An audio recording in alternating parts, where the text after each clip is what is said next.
right, come on up in here.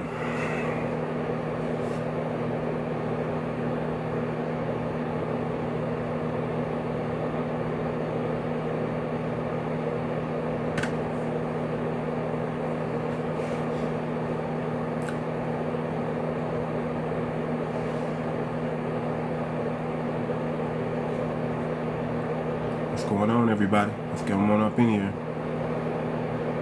It's the topic today.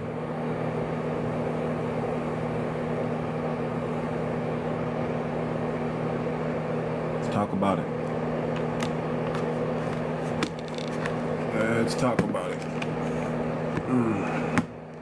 Thank you for the likes. Come on up in here. Start liking the platform. We are going to get into it today. We're going to give y'all some meat today. We're probably going to do I'm going to give y'all a little preview of what we're going to talk about, and then we're going to go into what we call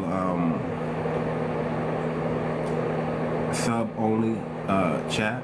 Sub-only chat,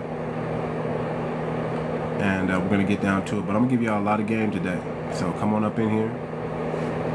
We got some big things we're gonna be talking about. We're talking about why we should not care about DEI, and then for the meat, we're gonna talk about how to start FBA-owned businesses. We're already in the works of putting some things together. We did a lot of brainstorming yesterday. Those who were part of my subscribers and supporters here, we talked about some good stuff, yo. A lot of y'all missed it, but we talked about some good stuff, yo. We got some great ideas brewing. We had some great brainstorming, and we're mobilizing, and we're gonna do something big. We're gonna do something big. We're gonna position ourselves to win. Yes, indeed. We got some things going. Somebody sent me something about a black-owned shopping center in Georgia. Shout out to that couple. Shout out to our business class, our successful black FBA entrepreneurs. Shout out to them in Georgia. I think it's amazing. It's sad that we still in 2024 got to say the first. It's sad that we still got to say, I'm the first black to do this. I'm the first FBA to do this. I'm the first black. It's sad. But we're about to crush those numbers. There's about to be so many firsts that's about to happen, y'all. I hope y'all can feel it. Some things you can just sense it. You can just taste it. When you start to taste something before it happens, just get ready. Just get ready. It's about to go down. When you start actually having that belief, when that belief starts to rise, when that feeling of overcoming comes, when that feeling of, hey, nothing's gonna stop me begins to happen, just get ready. I hope y'all can feel it, because I feel it. I feel it. We're on an unstoppable mission right now. Nothing can stop us. They can only hope to contain us. I can't be stopped. I'm unstoppable. All they can do is hope to contain me, but they can't stop me. When you start feeling like that, family, you become dangerous. You understand what I'm saying? You become a weapon unto yourself. You become a missile unto yourself. And anybody in your way is just going to have to move out, because you're a freight train off the track. You know what I'm saying? You're that real. So when you start feeling that, oh man, we used to say when your palms itch, money's coming. Remember that? When your palms when you just start to sense it, when the vision starts to become real to you, it's game over. I just want you to know it's game over. It's game over. So we're going to talk about why we should not care about DEI and how to start FBA-owned businesses today. Oh, we're on it today. We're We're gonna keep the platform. We're gonna deal with the tethers first. We're gonna let people come up, talk. We're gonna deal with the tethers first. Get them up out the paint, right? Like we always do. Then we're gonna settle down into some topics, discuss some topics with the family, and then we're gonna get right to business right afterwards. Now I can't stay long, so it's gonna be short, but it's gonna be short and sweet. I hope the things that we talk about today get your creative juices flowing, builds your beliefs, right? You know, belief is everything. If you don't have, see, you can't stand on business if you don't have belief in yourself. If you don't have belief in what you're doing, what are you standing on? You can't stand on anything. The Bible says faith is the substance of things hoped for and the evidence of things not seen. It is the things that you dwell on, that you think about here, that nobody else can see. Sometimes not even you, but it's a hope. It's a prayer. But then when those unseen things start to become real to you, it's only a matter of time before it manifests. It's only a matter of time before you start seeing in reality what you've been dreaming and envisioning in your mind. You build it here first, y'all. Everything is built in the mind first. It comes from here. The thought, the unction comes from here, and then it builds belief. You chew on it, you digest it, you get it in your spirit, then it becomes real to you, and then you act, and then you pull it from the spiritual realm into the physical realm. Okay, that's what it is. When that starts to happen, you can't be touched. When you learn how to execute, that's part of execution. That's part of execution. All men, you should become executioners, okay? If you're not an executioner, it's going to be hard out there for a pimp, if you understand what I'm saying. People want to be around winners. Executioners win. They run the play. They execute the play. They get to the goal, and then the prize, the incentives, the praise, all the above comes. The act, all that. People want your woman, men. Your woman wants to marry a winner. She wants to be around a winner. She wants to be around somebody who is ambitious, puts together a plan, and keyword, execute. Execute. Can you execute? We're going to talk about that today. We're going to get into it. So all this talk, you know, people been talking. Everybody's plugged in, right? Everybody's plugged in. Everybody's plugged in. And they're talking about what happens if or when Trump gets rid of DEI, diversity, equity, and inclusion. Now, just by using those words, you might think, man, we need that. We need to force companies to be diverse and have more inclusion. We need to walk into the store and we need to see a more diverse company. We might think that's a good thing, right? Some people might think, oh man, that's amazing. That is amazing. But it often doesn't benefit foundational Black Americans. You know why? It benefits a small group of foundational Black Americans, because you know what? If you're Black, if you got purple hair, right? And if you're a woman, you check all the boxes. And we know Black, that could be anybody. That could be Hispanic now, right? That could be Indian now. It doesn't, when DEI is nothing we should be afraid of, period. Affirmative action didn't benefit us, and DEI doesn't benefit us, y'all. Stop falling for these books. Stop, y'all. What you know the people who are fearful. I can tell people who are fearful. You watch a lot of TV. People who are afraid of black people going back into slavery watch a lot of TV. You're listening to legacy media, and they got you scared, y'all. You're scared. You're scared. Fear not. Fear not.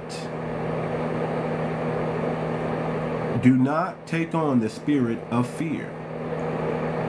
Right? But you got to have a sound mind. You with me, family? Do you want Lion or TikTok universe? I don't know. That's a good question. Lion. I don't know. TikTok universe. Lion. I don't know. I guess we got to do that. They might try to. Everybody spam TikTok shop. TikTok shop. I don't know. Just in case they try to take us down. Listen, y'all. God did not give you a spirit of fear. The Most High did not give you a spirit of fear. Your ancestors did not transfer to you the spirit of fear.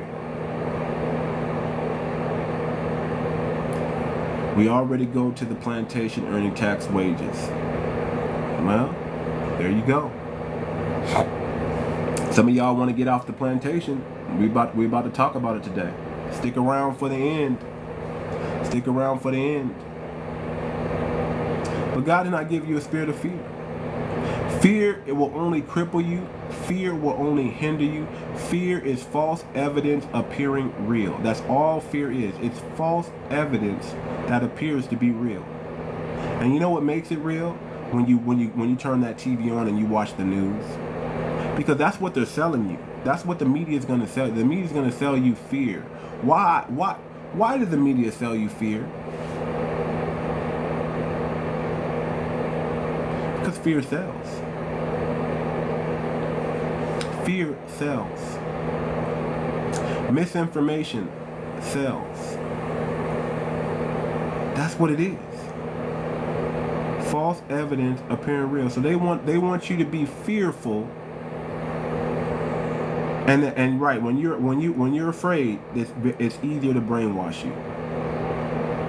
When you got all that aluminum from drinking water in your system, from eating certain foods, they dope you up with estrogen. You're more easily controlled. You're more easily to be MK Ultra and all the above. Y'all tap that screen. Let's get to 3K likes. Let's get to 3K likes. But the broader nature of DEI programs tends to group FBAs with all people of color, minorities, and marginalized groups.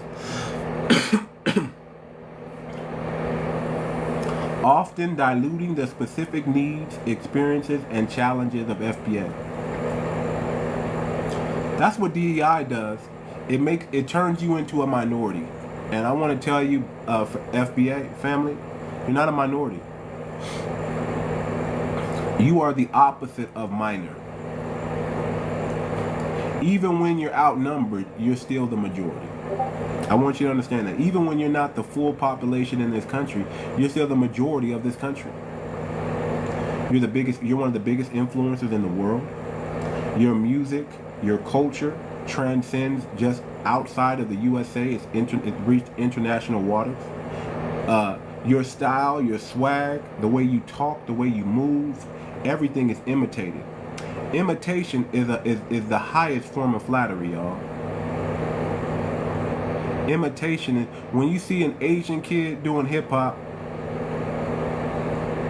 When you see a Hispanic kid dressing like us. When you see our African brothers trying to talk like us and get the game and Mac and talk to women like us. When you see those Pakistanis dancing like us to our music, and that's not even their culture, but they're inspired by us. When you see people walk around with the fade, that's us. We are everything to everyone. And when you're the big dog, you're the most hated. When you're the big brother, nobody likes you. Because we son everybody. Let's keep it a buck. We son everybody. Not on purpose. It's just that we're that phenomenal. A lot of them can't handle our women. Our women are so powerful, a lot of people can't handle them. They can't handle them. A lot of our men sometimes can't handle some of these women. We're like, oh girl, you got to go. You're doing too much. But we're that phenomenal. We're that powerful. We're that amazing. Okay? Look at some of the things that have popped up. I'm gonna keep talking about Black Project 2025. That's an amazing concept, amazing idea. I wish everything they're doing with that the best. Looks like they're going to be forming a think tank. I'm praying for them. I wish them the best. I want to see nothing but great things come from that, and especially if it's for our people. And I just hope we don't get a lot of boule blacks over there to mess it up, Democrat shields to mess it up. You know, I just caution that we keep it FBA and don't have any sleeper cells in our midst. Because here's the thing, man, it's wishes we had that in the wish we had it. Man, wish we would. Let me tell you something. I wish we would have listened to our NOI brothers back in the 60s and the 70s.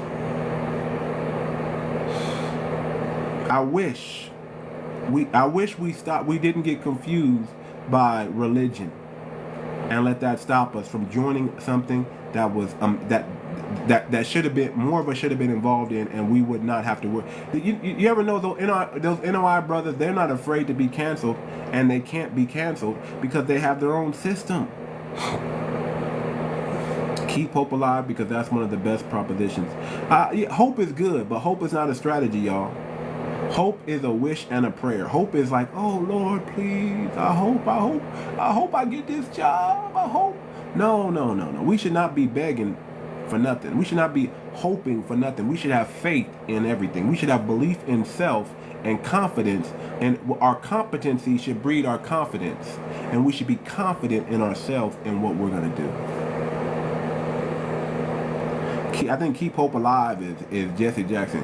Keep hope alive. Keep hope alive. Keep faith in your heart. Keep faith in the forefront. Right? Keep the faith. Stay the course. Be committed. See a project from the beginning all the way to the end. When you start looking at people when they have a lot of projects but none of it's finished, they're just wasted. They're just a waste of time. Just a waste of time. So FBAs have a unique historical context rooted in slavery, Jim Crow, systematic discrimination, and the ongoing fight for reparations and economic justice. When DEI initiatives use vague terms like diversity or people of color, the distinct needs and goals of FBA are often overlooked. This leads to policies and practices that fail to address the structural issues that are specific to FBA experiences, and instead treat all underrepresented groups as though they have faced the same struggles. That's what DEI is. Easy YouTube search. What's an easy YouTube search? Let's scroll back up. What's an easy YouTube search? I'll do that.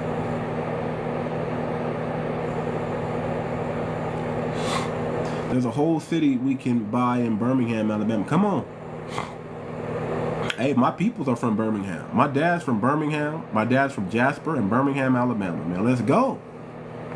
Let's go. Mobilize. I'm gonna show you. If y'all know how to mobilize, if y'all stick around, I'm gonna show you how to mobilize. I'm gonna show you how to get it. We're already on the brink of getting some things going right now. Black Wall Street. Y'all want to put Black Wall Street in the South?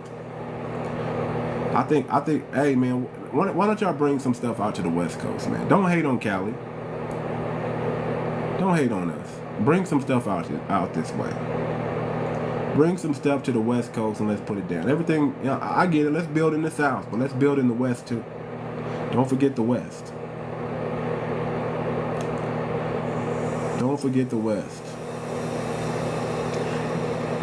So let's talk about lack of specific focus on FBA experience, right? DEI initiatives often focus on achieving numerical diversity, hiring or including more people of color, without directly addressing the historical injustice that FBA have endured. It doesn't benefit us. We're not, it's not, DEI is not the reason we're getting hired, okay? How do we know that? They took away affirmative action in school. It's not the reason we're educated. We're still performing what we perform. Can we do better? Of course. There's always going to be room for improvement because there's no such thing as perfect. Perfect is a goal, but it's a goal that's it's a goalpost that's going to often be moved, because once we meet a standard, the standard gets higher. Let's be human beings, not color. I'm not a color. I'm a child of God. Okay. I'm a foundational black American. That doesn't mean I'm not a human. That doesn't mean I'm not a color. I'm a child of God also. Okay. I'm just FBA. FBA is my lineage. So if you're looking at black as a color, you're looking at it wrong. Black to us is not a color. Black is a consciousness. It's a mindset. It's a liberating mindset. It's a persevering mindset that says, I'm always going to be here. Always going to be here. You can't stop me. I'm here. I cannot be moved. While diversity efforts may result in inclusion of more individuals from various racial or ethnic backgrounds, they frequently do not prioritize or specifically benefit FBA. As a result, immigrants, including those from other melanated diaspora communities, may disproportionately benefit from DEI policies meant to address systematic anti-black racism, leaving FBAs with little tangible progress. This lack of specificity can lead to feelings of exclusion and tokenism within FBA communities. You don't want to be anybody's token black. Aren't you tired of being the token black on the job? Because you know how they treat the token black. They make you do I don't know.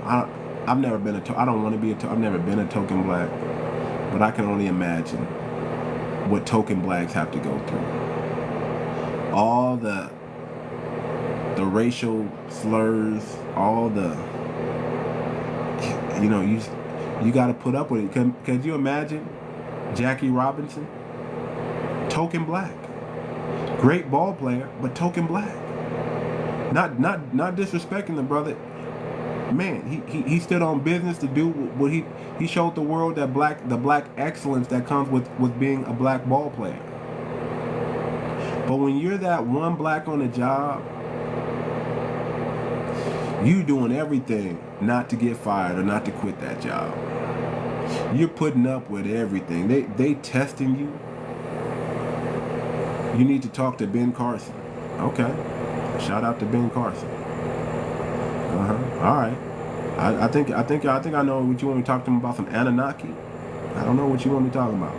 I'm gonna talk to Ben Carson about, so he can tell me you're not black. I don't know, brother. I'm not black. You're right. I'm copper colored, but I have the black consciousness. That's what I'm talking about. I'm a foundational black American. And all these people talk about, oh man, you're not black, you're a color. But guess what? Guess what they want to be? Especially as soon as they get over here, you know what color they want to be? They want to be black. Isn't that something? They all want to be black. Africans, Jamaicans, Haitians.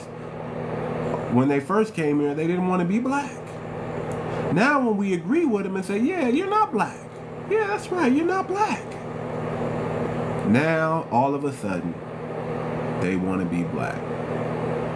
Why they want to be black? Because we took that word and got it popping. We took the N-word and made it popping, popular. We took black and now it's popular. That's what's going on. They all want to be us. They want to replace us. They all feel like America is for them, y'all. And I feel so sad for people who believe like that. If you got a homeland and you believe America's for you, I'm laughing at you. I'm laughing at you. America is for Americans. Moot, you keep writing stuff like that, I'm going to block you and kick you out the chat. That's your warning right there. Okay? That's your warning right there, brother. You write anything up more disparaging than that, then guess what, brother? We're going to get you up out the chat. Get you up out the paint real quick. You can go find another live and spread your lies over there. Okay? I'm going to protect this platform. We're not going to get it kicked down. We're not going to get anybody to report it. If we see some weird stuff in the comments, my mods are just going to get you up out of here. Why should we not care about DEI? And then we're going to talk about how to start FBA-owned businesses, y'all.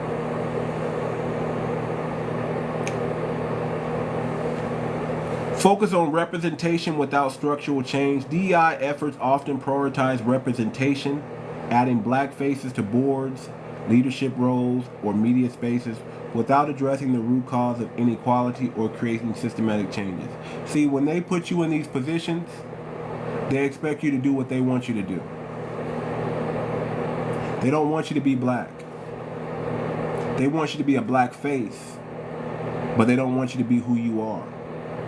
They want you to do their bidding. They want you to be blackface, but white mindset, YT mindset, or corporation mindset, whatever that is. That's what they want. The United States of America, freedmen, emancipated, the only American. Okay. True equity requires changing the structures and policies that have historically marginalized FBAs. Simply adding diverse voices to the room without giving them the power to drive change can be symbolic and superficial. I want you to hear that again, okay? True equity requires changing the structures and policies that have historically marginalized FBAs. Simply adding diverse voices to the room without giving them the power to drive change can be symbolic and superficial. We are not falling for nothing burgers anymore. We do not want superficial or symbolism at all. We want tangibles. Period. A lot of these people you see in high places that are black, they don't have power. They don't have real power. I mean, they have a form of power, but they're puppets. Look at Oprah. What power does Oprah have? She's a puppet. Tyler Perry, as good as that brother is, puppet. He can only put out stuff that are black stereotypes. A lot of your entertainers out there, they're puppets. Puppets, all of them puppets. They can't say anything wrong, because the moment they say one thing that's real, that's legit, they get that phone call. They get that phone call, y'all. Hey, I need you to shut up. Hey, be quiet. Hey, I'm gonna close your bank account down. Hey, I'm gonna label you a word that's gonna get you canceled. You better sit down. Did you hear about the Platinum Plan update? Will it be beneficial for FBA? I'll have to look at I haven't seen the update. You know, I've heard about the Platinum Plan, but I haven't seen the update, so I'll look into that. And Tyler can't tell our real story. He makes men look weak. He makes the men look like women and the women look like men. That's what he does. That's what Tyler Perry does. That's what he specializes in. He dresses up. He's not believable as a man, but he's believable as Medea. Hello. He's believable. We can believe that, right? And he tells these stories that whip these fantasies. And you know, I mean, Tyler Perry is worse than Steve Harvey. Worse than Steve Harvey. When Steve Harvey's a think like a man, act like a man, think like a woman. Think like a man, act like a woman. Have you ever read that garbage, that propaganda? I guarantee Steve Harvey did not write that. Somebody wrote it for him and said, "Hey man, I'm gonna put your name on it, and we're gonna sell this, and we're gonna make some money, and all the women are gonna eat it up." That woman thou art loosed. Oh Lord. Oh Lord. Oh Lord. We just fall for the okie doke, don't we? Aren't you being tired of falling for the okie doke? Aren't you being tired? See, they always have to use the emotionalism from our women. That's what they do. That's what they do. They know it's easy to appeal to the emotions. When you're even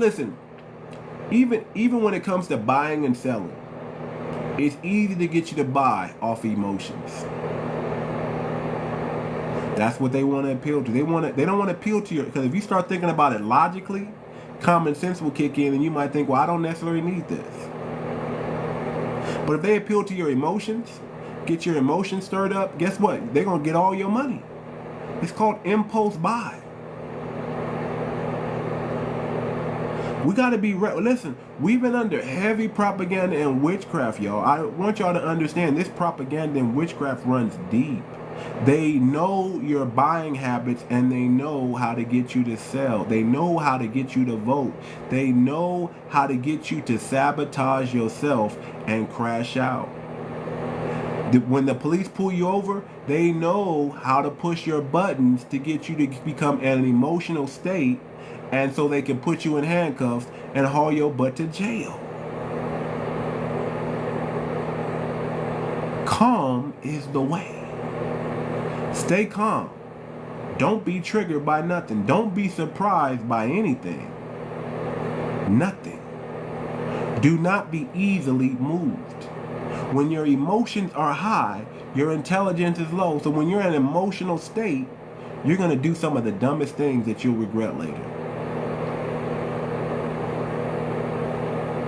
You'll crash out. They want you to become a crash dummy so they can say, "See, I told you so. I told you he was violent. I told you he was bad for society. I told you he was no good." They want to get you. "I told you she was loud. I told you she was," they want to get you. Ladies, do you understand that they want to trigger you on purpose? So you can crash out, so you can destroy everything that your man and society is trying to build. They want you to crash out. They want you to turn up. Wolfie said, "Now I do." That's what they want you to do. You gotta be calm. You just gotta be calm. That peace, the peace that surpasses all understanding, hold that in your bosom. Hold that close to you.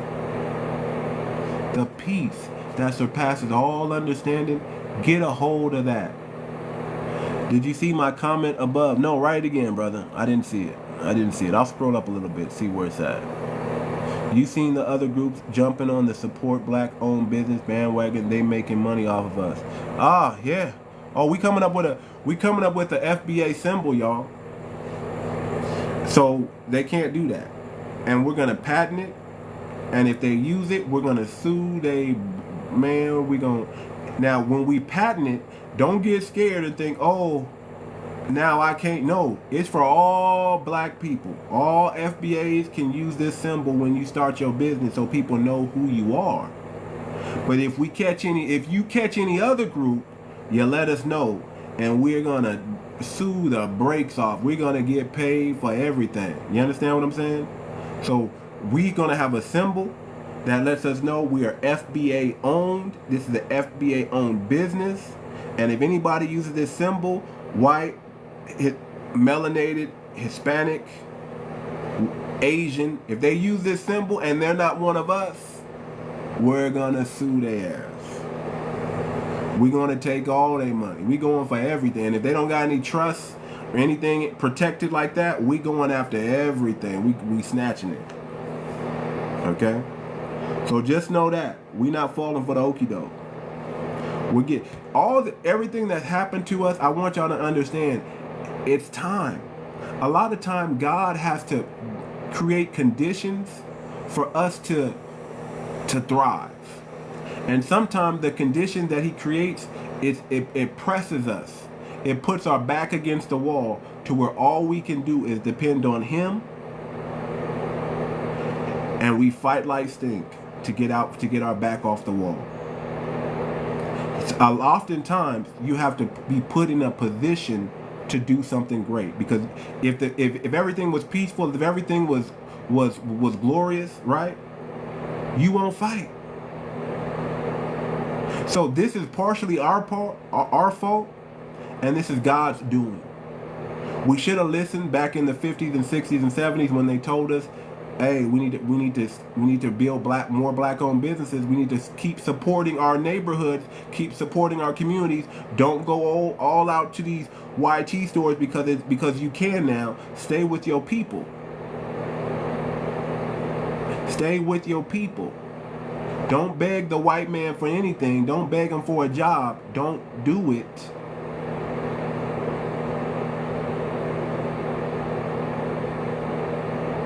That's what we've been telling you.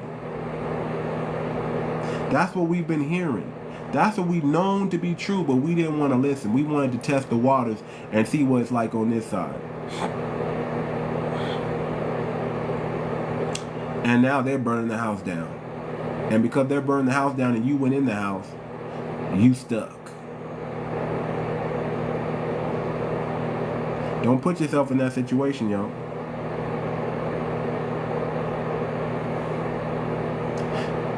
FBA often find that DEI efforts stop at optics, without leading to substantial shifts in economic empowerment, political influence, or social equity. Failure to prioritize economic equity and reparative justice. DEI programs do not prioritize economic equity and reparative justice. It's just so a company can make money.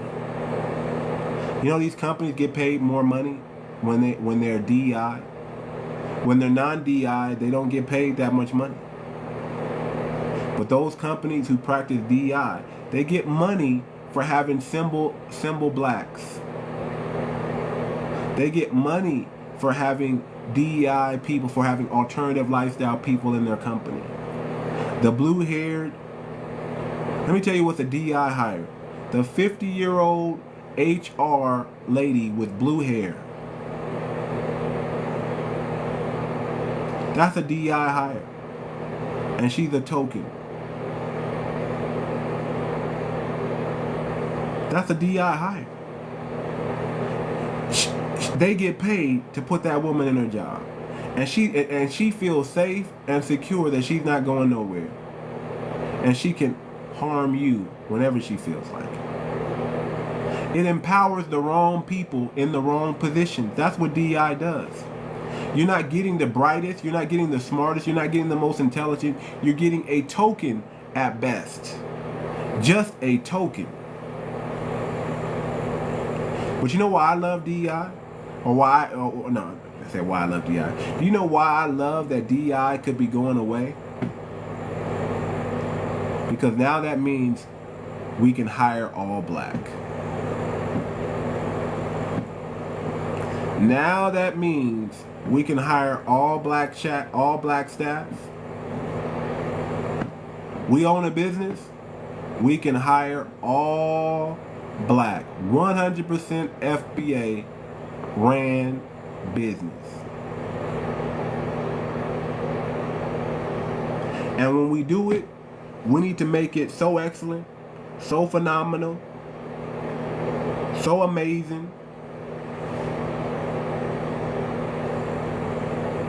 that we make our people proud and make other groups want to come into our business and be like, wow.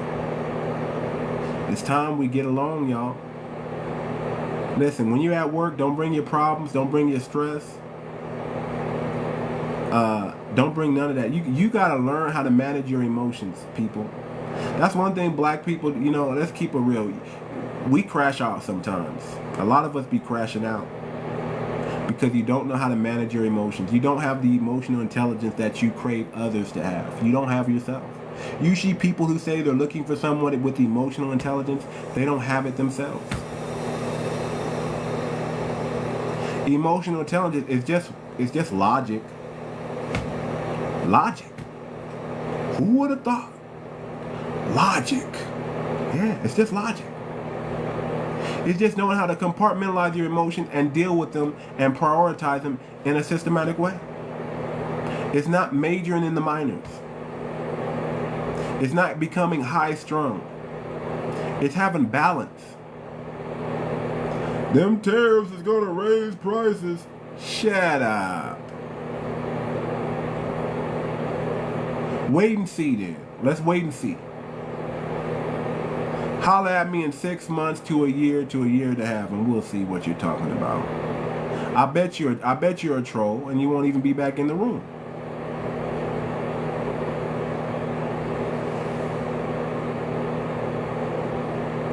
But I'm just saying, y'all.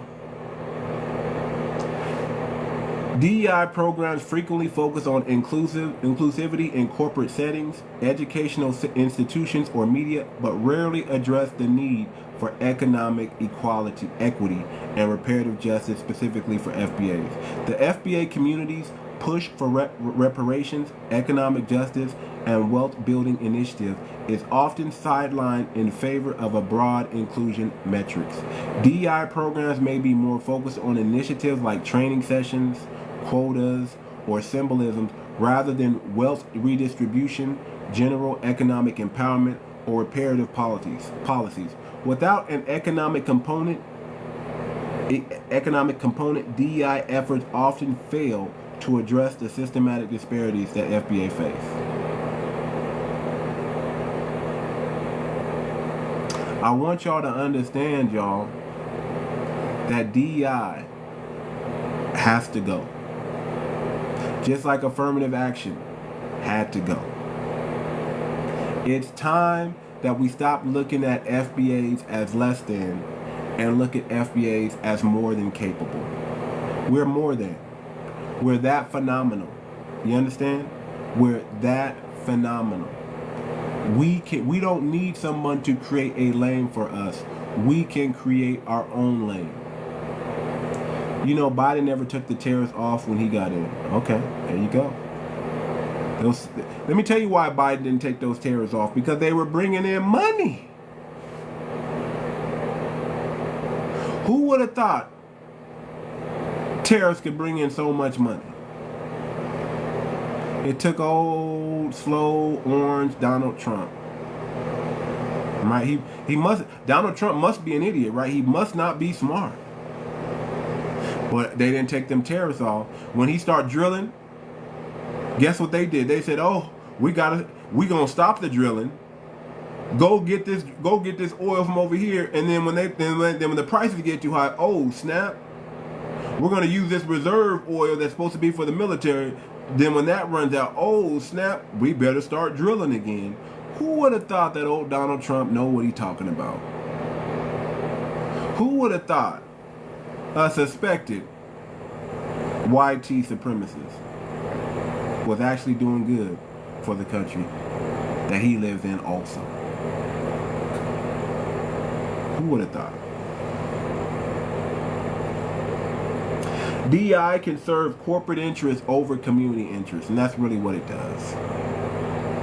Many DEI initiatives are driven by corporate interests and often function as public relations strategies rather than meaningful change agents. They're just the face. They're just there to let you know, hey,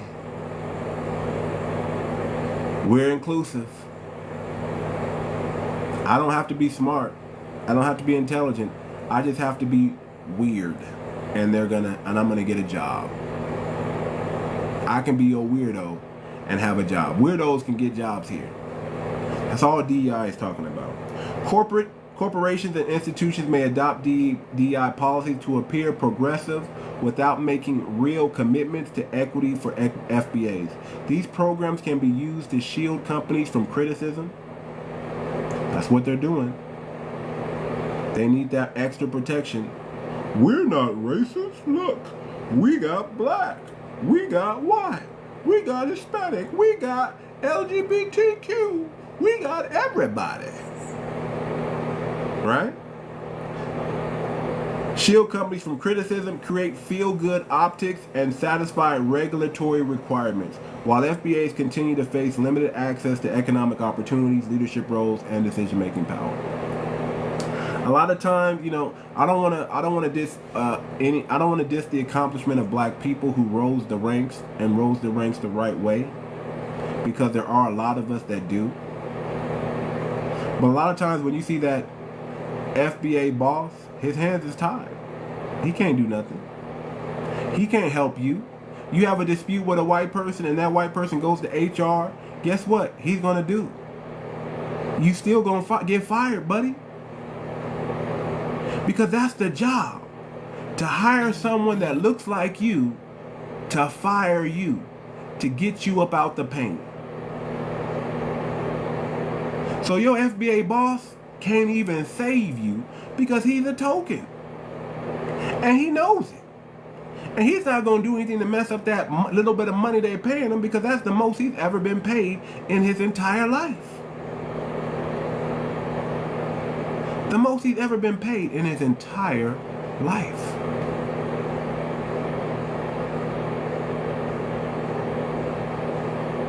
So he's not going to mess up his job. He's going to get you up out the paint, because that's what he's there for. He's there to say, we're not racist. See, one of your superiors who is black fired you. It wasn't me. Ricky from HR, he's the one that got rid of you, not me.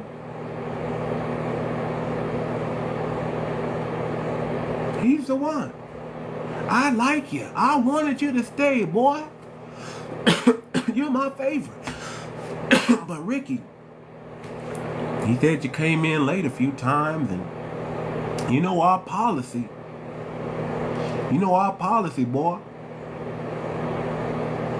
So I wish you luck in your next endeavors. But it wasn't me. I don't want you to think I didn't want to do this. But I had a talk with Ricky, and he said that we gotta let you go.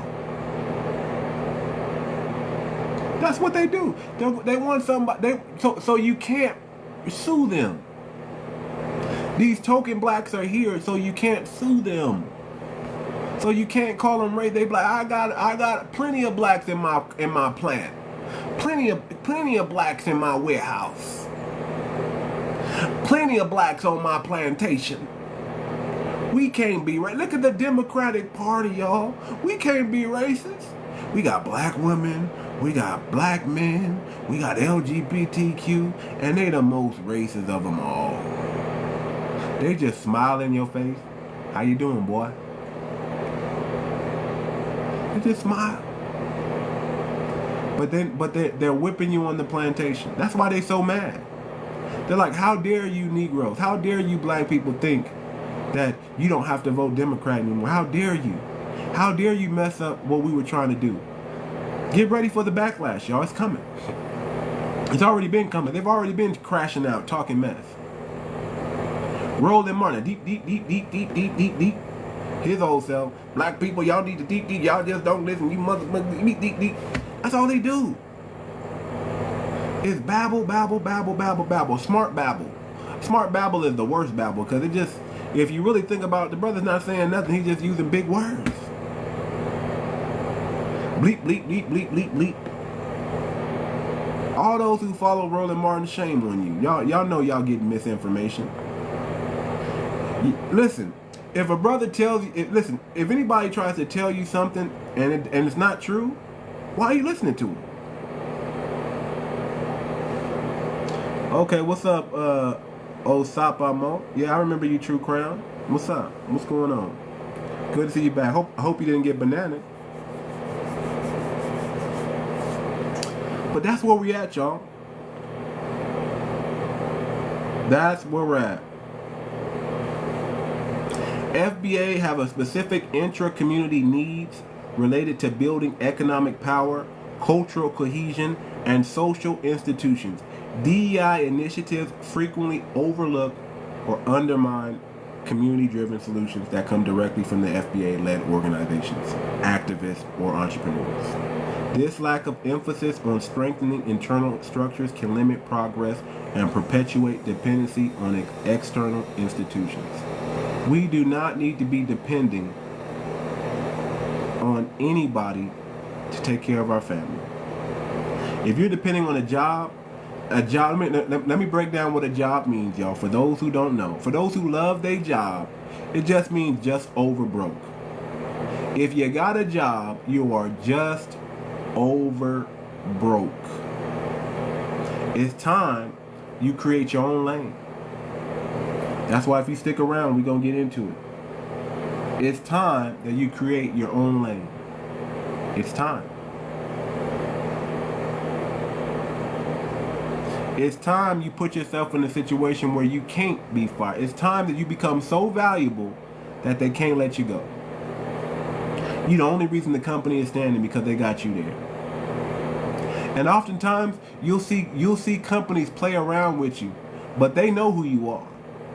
They know that if we let this sister go, if we let this brother go, it's over for us. But they'll play around with it.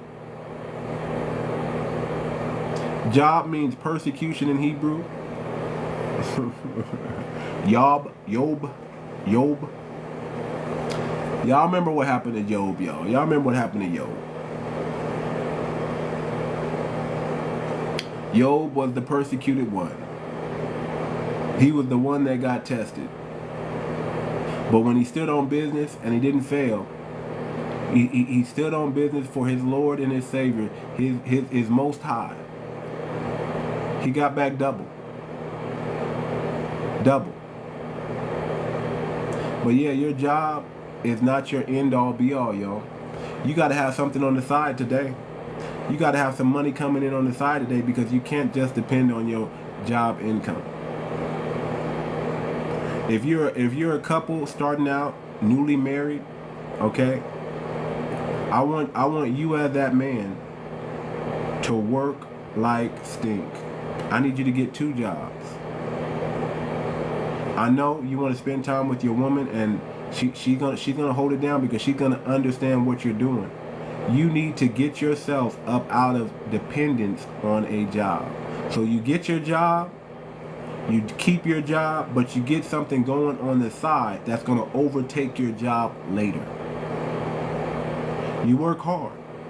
You and your woman work hard together. See, a lot of you women, y'all think marriage is all about getting married and sitting on your hands. No. Marriage is work. Marriage is work. And I don't believe in putting our women in a position where they have to work. I believe men, you need to go out there and get 2-3 jobs and take care of your family.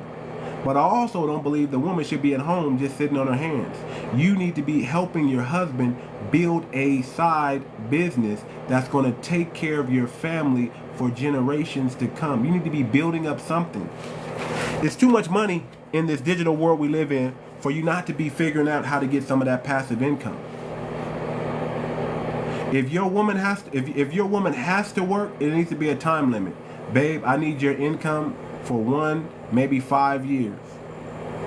But after that, I got it. I got it.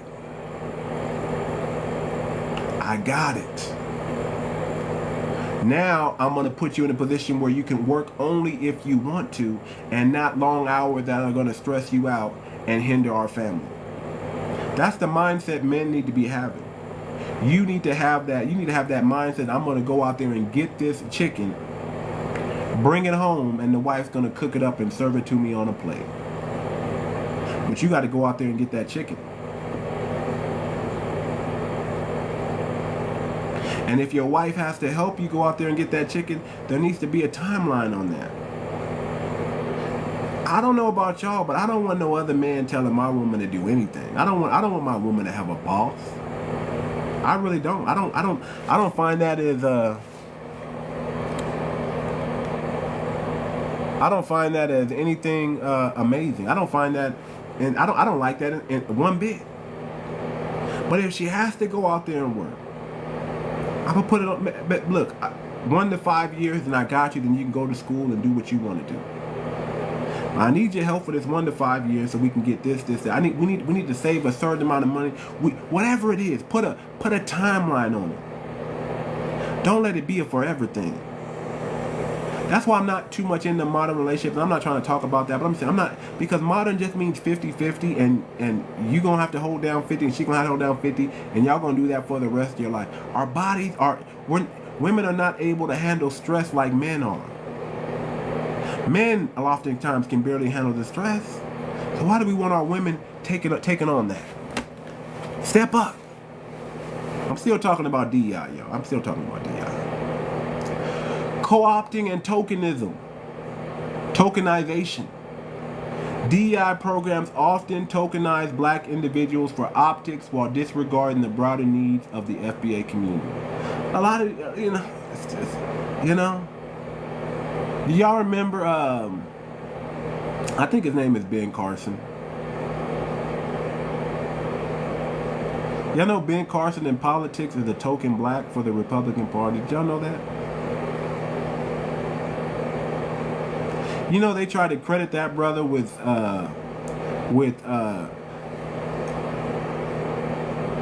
operating and disconnecting Siamese twins or conjoined twins. Did y'all know that's all fake?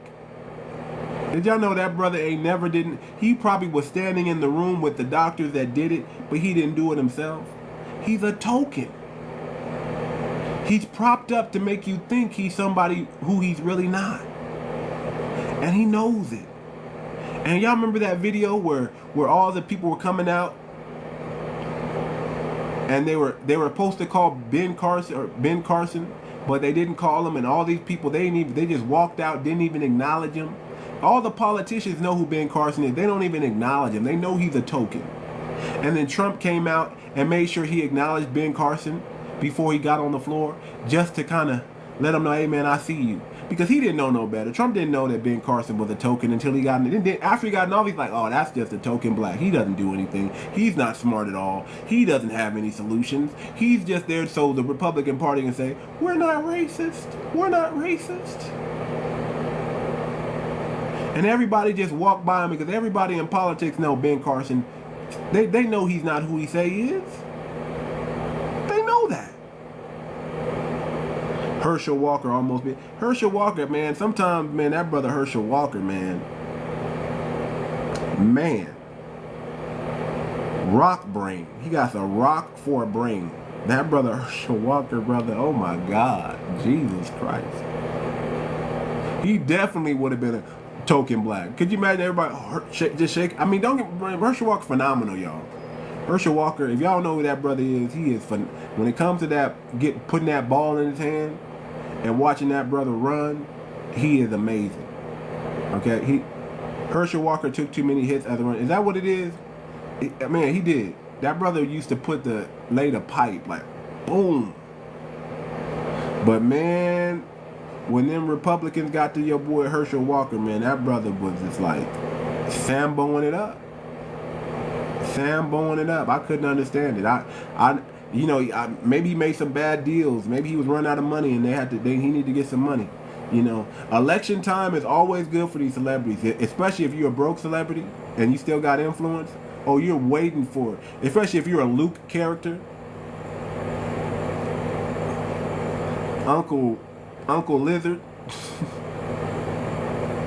If you're Uncle Lizard, you love election time because they're gonna pass out some money. That's the most useless black useless melanated man on the planet is Uncle Lizard. Just useless. Just crazy. Y'all hear the stuff he's saying? Oh, I hope y'all black men get unalived and I'm not gonna do nothing and blah blah blah blah blah blah blah blah blah. Y'all seen that? Just useless. Useless. So, in conclusion, right, a call for FBA-centric solutions. That's what's needed. That's what's needed. For DEI initiatives to truly benefit FBA, they must go beyond surface-level diversity efforts and address the specific needs of the community, including reparative justice, economic equity, and systematic change. Without prioritizing FBA interests, DEI efforts risk becoming symbolic gestures that do little to improve the lived realities of foundational Black Americans. The focus must be on empowering FBAs, strengthening their institutions, and ensuring that they have a voice and influence in shaping policy that directly impact their communities. DEI does none of that, y'all. None of that. None of that. We should not be scared of DEI. We should not be scared of DEI. Foundational Black American. I said it many times. FBA. Foundational Black Americans, okay? DEI is not our friend. It's nothing we should be scared of if they take it out. Matter of fact, if they take it away, you'll start seeing less blue-haired white ladies in the HR department. And I think that's better for us all. Because we don't want any mentally unstable people having too many jobs and in leadership positions in any company. We want sane people. We want our people. And how are we going to put our people in power? By starting a business ourselves. By putting ourselves on. Foundational Black Americans. Yes, that's what it stands for. That's what FBA stands for. Yes, indeed. We are FBAs. We are the culture. We are the pulse in this country. If we don't move it, it doesn't get moved. They need to hire token Blacks to move their product off the shelves. They need to hire token Blacks.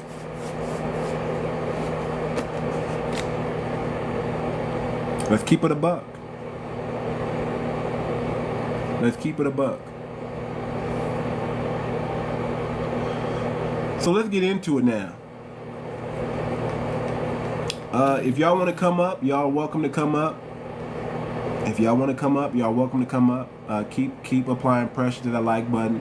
We're about to switch roles a little bit though. See any tethers in here? What are tethers at, y'all? I'm just surprised, man. As soon as the election go away, the tethers leave. Where y'all tethered at? Where y'all at? I almost miss y'all like this much. Like this much. This much. It's like y'all not giving me nobody to punch down on today. Where y'all tethers at, man? Where y'all at? Where y'all at? But this is what we're going on, man. We're about to move into developing a successful selling FBA-owned business product. That's what we're about to move on to. What if we can start our own business, which we can? What if we can develop our own product, which we can, that's beneficial for our people? Get it off the ground. We have the power to create millionaires, y'all. We have the power to focus on any business and make them relevant. Just like that. We have the power to make any business relevant. Just like that. 𝗔𝗶𝗴𝗵𝘁𝘀𝗀𝗶cie, you busy today? Can your account come online? Did they get you up out of here? Okay, hold on. She here. Hold on. She got her account back, y'all. Which account I'm under? Hey, I'm back. You back? Do I have an echo? No, you're okay. Oh, I flight echo. Right. Okay, so could you mute me if I because I'm driving, y'all. I'm busy today. But too much. Guess what happened? Tell me what happened. Hear me out, people. Hear me out. I can't see the comments. I can't help out, but y'all people got it today. But hear me out. So I have to get up early because obviously I have to get on this road. I have to drive an hour and a half, and people in Houston is rude, so I have to drive like a crazy lady. I'm okay with it. And so if you hear me mute me if I start cussing, because this is just the way we talk in Houston when we drive in these long, slow roads. I am literally going 5 miles an hour on the freeway, y'all. Oh Lord. Baby. Yeah, so I have time to talk a little. So, oh baby, this morning I went into a live and it was talking about reparation, right? And I'm like, okay, I'm hearing them. And so they was talking to Mr. Chosen. He came over here a couple of times, and he's a white man.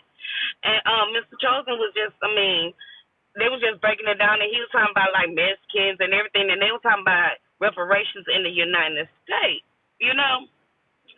And so I'm like, it's my go. I waited. It's my go. And so I said, I do believe that we should get reparation. And I started telling them about Belinda Sutton.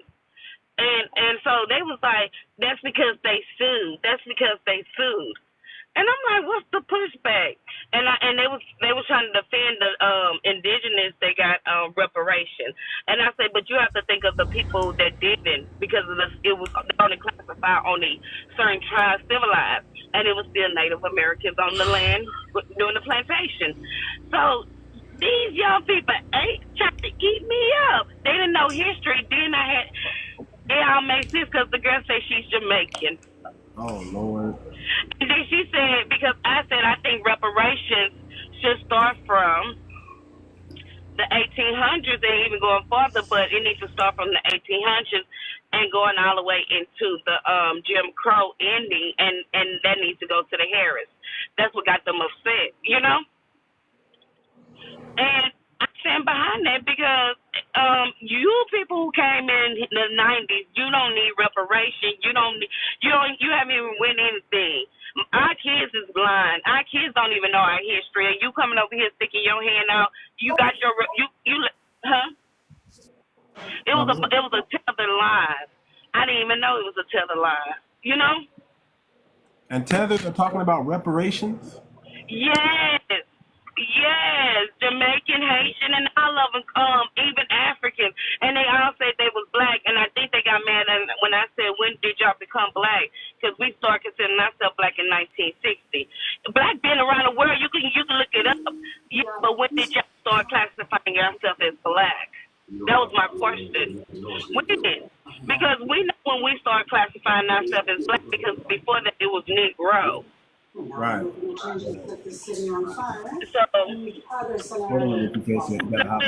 got upset, but they only got upset because I told them about Belinda Sutton, who sued and did get reparations. She only got 2 payments. They still owe her, you know?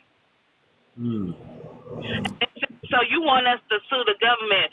That means if we just sue, that means that they're not gonna say they forgive. They should just give it to us. I say, first of all, nothing is just given to anyone without a revolution. Come on. So, and for real. Come on. See, here's the thing. A lot of times. Put me mute.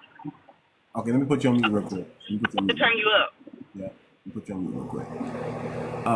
Let me say this. They believe that reparations should go to everybody black. They don't want reparations to be lineage based. They think that because they show up here in America, they get to get reparations also. And we got to check them at the door. No, you don't. You need to go to 𝗂𝗏𝗵𝘁𝘀𝗀𝗃. You need to go to the UK, the British, or the Dutch, or the Germans. Our case here in America, Foundation of Black Americans, our case is with our government. You don't get to come to America and get what we get. That's not for you. That's why a lot of them are against it, because they know that. And to hear them even talking about like reparations, like they actually about to get something, they done lost their mind. That's you know what? That's probably why they want to be black. Because they feel that reparations coming and they know they need to be classified as black to get it. But oh man, we're going to make sure it's lineage based. We're going to make sure the government doesn't throw us a trick bag to where it doesn't really benefit our family. We're not just going to take a few dollars and run. We're going to be patient, and we're going to get what we're supposed to get. We're going to get what we're supposed to get. Go ahead, Chief. Go ahead. I have a question though. Reparation, like, who they gonna pay reparation to? Like, say again. Who are they paying it to? Are they paying it to? They're not paying it to our ancestors. Like, reparation is going to who? Who is it going to? Where are you from? Where are you from, brother? Ohio. Ohio. Okay. Where's your family? Where's your family from? Ohio, and down south, Georgia. Okay. So you're FBA? Who are they? What is? Okay, so if it's reparation, where's reparation going to? Who is it going to? Is it going to you? Is it going to the mothers? Is it going to the fathers? Where is it going to? Is it going to us? Harris. It's going to the Harris. It's going to the lineage. It's going to the Harris. Just like they pay reparations to the 𝗖𝗄 Harris. Just like they pay the reparations to the 9/11 Harris. Okay, wait a minute. So it's going to a foundation. We will never see that money. We will never see reparation ever. No, brother. Not one time did she say that, brother. She didn't say that. Going to us. Brother, you twisting the narrative on purpose. She didn't say that at all. She didn't say it's going to a foundation. Not one time did she say that. No. I know she didn't say that. Then why did you say that? I'm saying that because it would never go to you personally. So you just made that up. And you see, that's how people get the wrong narrative about foundational Black Americans. You have brothers like this that'll be very disingenuous and change the whole narrative of what was said. That's not what she said, brother. Go ahead and speak, brother. But we already know. I'm not trying to say. I'm not. You're sounding like a tether. You sounding like a tether. You're sounding like an agent provocateur.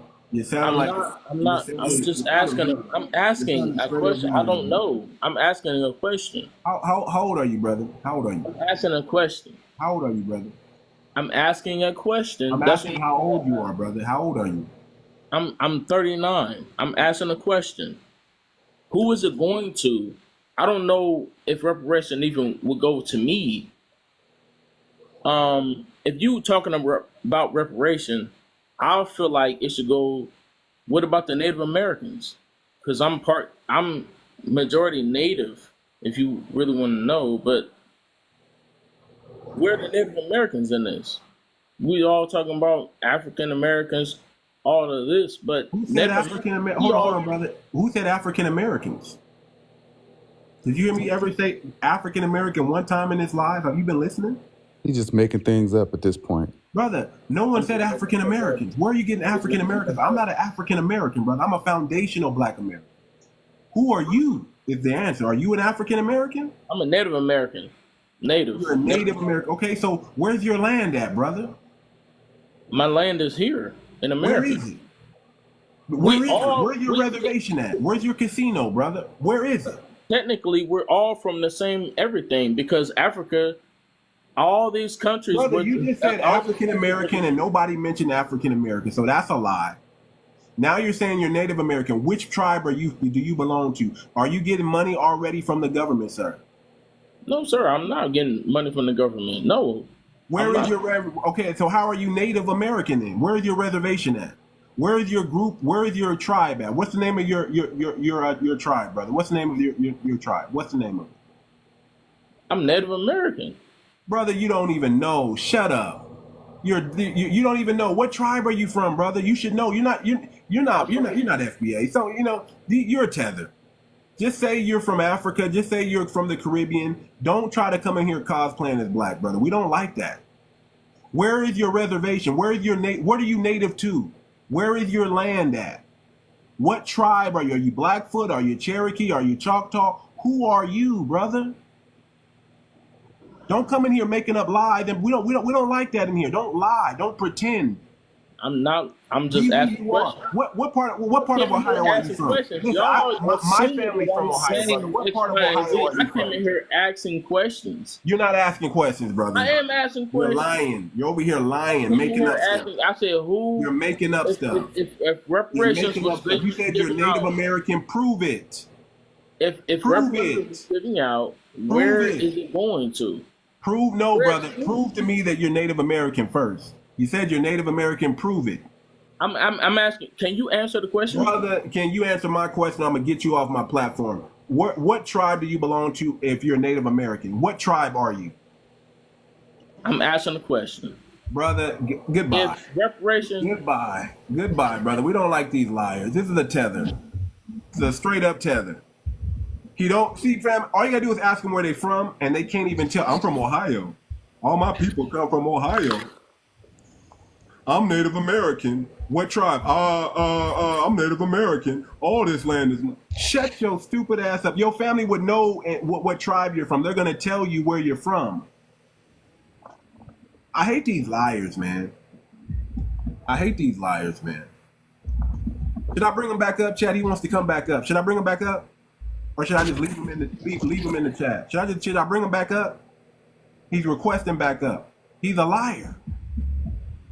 One more time. I'm gonna give you one more time to tell the truth, or if you don't tell the truth, we're just gonna block you, brother, and you can never come back. Hey, y'all funny, man. One more time, brother. What tribe are you from? You are silly. You a silly man. What tribe are you from, brother? I'm asking a question. You never answer my question.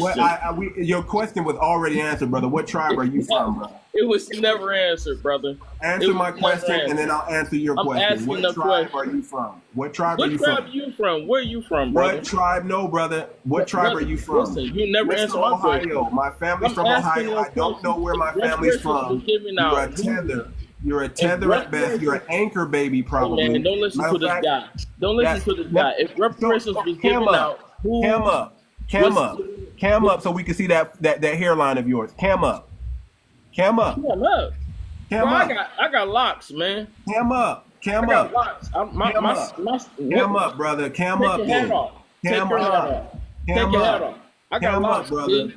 I'm gonna ask you one more time, and I'm gonna get you out the paint. My hairline creepy. Where's your hairline? Where's your hairline? Take your hat off. I'm about to get you about the paint, brother. Liars. This is what we got to deal with. You ask them where they from, and they get defensive. They don't want to ever tell you where they're from because they're ashamed of their homeland. Ashamed of it. You know he's an anchor baby. He knows. You're entertainment value at best, nothing more. I just get tired of punching down on these people, man. I just get tired of punching down on them. I really do. We bring some more people up in here. Yeah. Now, one thing I can say on behalf of the brothers that there is a great deal of so-called, I just gotta say this real quick. I'll be gone, but American. Hold on. Good evening. I was talking. There are black people that do have indigenous admixture and that do claim their indigenous side. So I can't say that, but that brother sounded a little bit confused, honestly. Yeah, good Indian is a racist. I just brought him back down. Yeah, like I'm indigenous. I'm indigenous to America. Can I ask a question? And I can prove that. That's good. I love it. My people, my tribe is the 𝗔𝗶𝗴𝗵𝘁𝘀 people. And the 𝗔𝗶s are indigenous to America. You can't find the 𝗔𝗶 people nowhere else. That's true. Hold on real quick. Go ahead, sis. You're talking to me? Yeah, go ahead, Mom. Well, hey, good morning. I have a question that I always think about pertaining to like where we're from.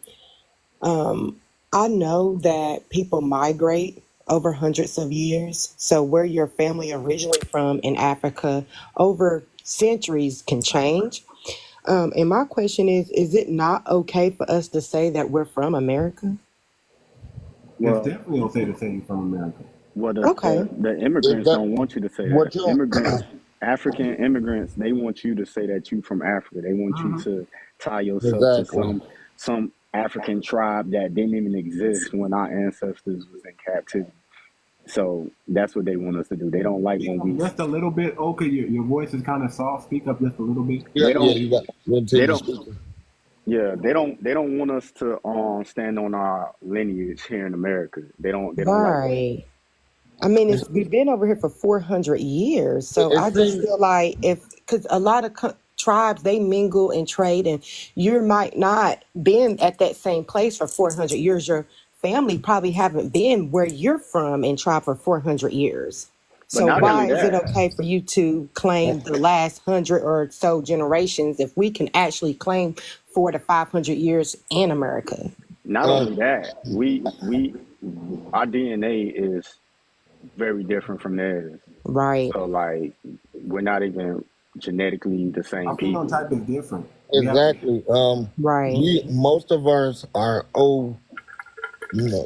O type. You know, that's a rare B, a rare red line. You know what I'm saying? It's rare, and only we have the recessive gene to have it. That's why we have plasmas in our neighborhoods because they know our blood cure all. That's a fact Wow. too. That's a And fact too. I need to that's do some research on that. That is so true. I ran into a brother that was doing plasma blood. mm-hmm. I ran into and he was trying to open up a plasma blood shop in every 'Cause neighborhood. it's a big money in it's Wow. big Big money in it money in it. Yes, it because was. not just He was trying to get a patent and everything. He was trying to do yeah, amazing stuff with this. because I'm gonna tell you what it is. My sister I'm my daddy We only certain people carry that gene. We can supply and give bone marrow to anybody, and it's like it's like medicine, and we are gonna only give it to everybody. So um, I know where I come from. I come from the Carolinas. Um, Right. when I did my genealogy, my father did it because for some reason they over there. Oh, y'all don't know y'all family. Y'all don't know y'all. No, I know mine. I got my book right here. I keep it beside me in case I had to pull it out. We have a published book with my family that have birth certificates, marriage certificates, D certificates. Um, they have a list of names of who my people was, where they had land, and all that. I have all that. I What have what picture. what part of the Carolinas you from? Well, Carolinas. It wasn't called North Carolina or South Carolina then. It was just the Carolinas. Yeah, yeah. So Cause my people's from Pawleys Island. right. So I don't know if they North or South right now, but back then that's what they said. But I asked my pops. He give me this. He sent me videos. I got a list of people, and my people are from all over. I got people in New York. I got people in Carolinas. I got people in I got a whole bunch of family in Philly. I'm originally from Detroit, and so I got people in. I'm the first generation Detroiter. My mom and my dad, because his mother came here when she was Yeah, a little man. girl. You should try to find out exactly where in the Carolinas your lineage started. Well, Cause I know one lineage started. It's in my book. Let me hold on. Hey, brother, we back. Hold yeah, on. Here go my book. yeah. We Because got. my See, we people, know our I'm gonna tell you, own. my When I people. ask somebody where they from, they know where they from. They just don't say Detroit, Ohio. I'm all my family's ever been is in Ohio. They don't lie like you do. Here you go. Here you go. Huh? Keep Where going. you Keep from? going. Just talk, bro. I'm just Where trying to you hear from, everybody Q? talk. That's all. No, Well, I'm about to drop you back down, brother, because I don't want to hear. I don't want to even. No. I'm just trying to hear everybody talk. That's all. I'm just trying to hear everybody talk. That's all. Don't drop me. What so you can run go tell Everybody Massa? talk. Who I you don't, reporting to? I don't want no issue. Just Who let you everybody reporting talk. to? Who you reporting to? I'm Who not you, reporting to who nobody. you Just collecting data from? Brother, what are you talking about? What you on here for, brother? What you on here for? What brought you on this platform before? What brought you on this platform, brother? Let everybody talk, man. I'm just trying to listen. That's all. Mm-hmm. Just everybody to go ahead and listen. I'm just listening. Go ahead. All right, shut up there. Go ahead. What's the topic on the live today? We're talking about DEI, and then we're going to talk about creating black-owned businesses. Okay. That's what we're talking about today. Okay. DEI, how it doesn't benefit us. It never benefited us. We shouldn't be afraid for them removing DEI. We can't listen to the Democrat fear. A lot of fear mongering is coming from the left. Mm-hmm. And I'm not saying that should push us to the right, but I'm saying we need to have conscious mind. We need to be having a discerning mind right now, so we don't be run by fear. To me, if you're very fearful, that means you're watching the television. That lets me know right now why you're weak, because you watch too much television, people. If you believe in the fear tactics and the fear mongering that's going on from the left right now, you're watching television. Exactly. I don't even watch that. So Turn that thing off. It's not going to help you. Not in today's time. It's not going to help you. Television is programming, it's propaganda, it's witchcraft, and if you want that in your life and on your family's life, keep that TV on. Yeah. I would say get rid of the TV altogether. Honestly, don't even have it in your house. To be honest, I got TV here. I got a TV big screen over there, and never. I promise you, it never been turned on. No, you're right. I don't watch television, but I am extremely concerned. I have 2 teenage daughters that want to attend college. And one of my daughters has an IEP. She was born at 1 pound and 15 ounces, had a bruise on her brain. She is right now applying to where they were going to give her a full ride to college, even though she has an IEP. And her college was going to be free. Any college that she chooses that has IEPs that would accept her. And she's in the animation. And now I am so worried that they are not going to pay for that, and I cannot pay out of my pocket for her to get a degree. Yeah, I hear you, sister, but you should not be concerned about DEI. DEI is not going to help. It's not helping black people at all. It's not for us. It's a trick bag. It's just like affirmative action. It's a trick bag for other groups to get. So what am I? Letters still apply. Our numbers. Listen, our numbers in colleges when they took away affirmative action, it didn't affect us. We're still doing just about the same or a little bit better without affirmative action. DEI is just a trick bag. It's for the LGBTQ community and white people and women. Let's keep it above. I do think that's what happened, is that the LGBT with the civil rights, all your resources, all of them. Yep. I think that's what went wrong. They want a T in there. They want you to show up at the office and they're the T at the front desk. For sure. So I agree. I do agree with that. I was telling y'all, remember? So I opened my book, I found it. So my people was in Triggerville in Greenville County, Carolina, North Carolina, or South, my bad, South. That's where my people originally from. But yeah, like I said, I got so many documents. I wish I could turn my screen on, but for some reason I couldn't. So I was trying to show the book, but I can't. I don't know what's going on. You probably gotta drop out and come back in because it's showing you don't have a camera. That's what it's showing. It's showing that. Okay, so I probably have to find a way to do that. But that's all I want to say. Like, a lot of people they don't know the history because a lot of people don't know who to talk to or get in contact with. But the first thing you want to go do is check the archives in I'm trying to think of the name of in Philadelphia, because a lot of that stuff is in Philadelphia or is in Boston, those areas. Because that's by coming through here, that's where they came through first. So a lot of our information is there, and you all you got to do is if you got both parents' name, that it be grandparents' name, that'd be great because they can find out through either your grandma's side, your daddy's side, your mama, your mama's side, whatever, whichever, whoever you have information to. I'm just lucky enough to have both sides. There you You go. know. I got to call my grandmother after I do this live, and I got to get on with my cousin, and we got to do our ancestry. Yeah, I'm gonna get my grandmother to do her DNA. it's very important. My cousin already did her DNA. I got a question though.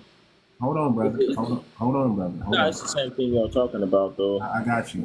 Hold on. Is it safe to do ancestry? Is it?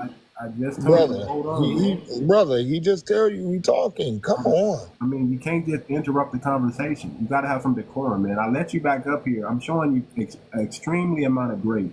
You done lied like so many times, and I'm still letting you on the panel. I apologize, brother. Go ahead. So yeah, I got to give my grandmother. My cousin did her DNA, and my grandmother did her DNA, and then we're working out our genealogy right now. Yeah. Right now, we're going. Let me right tell now, you. I was stuck in 1850, but I've gone back all the way back to 1833, and I'm trying to go back. So Wow. And the numbers on my page, it says 1839 through 1919. Then they got 1929. So I got a whole bunch of documents from all years.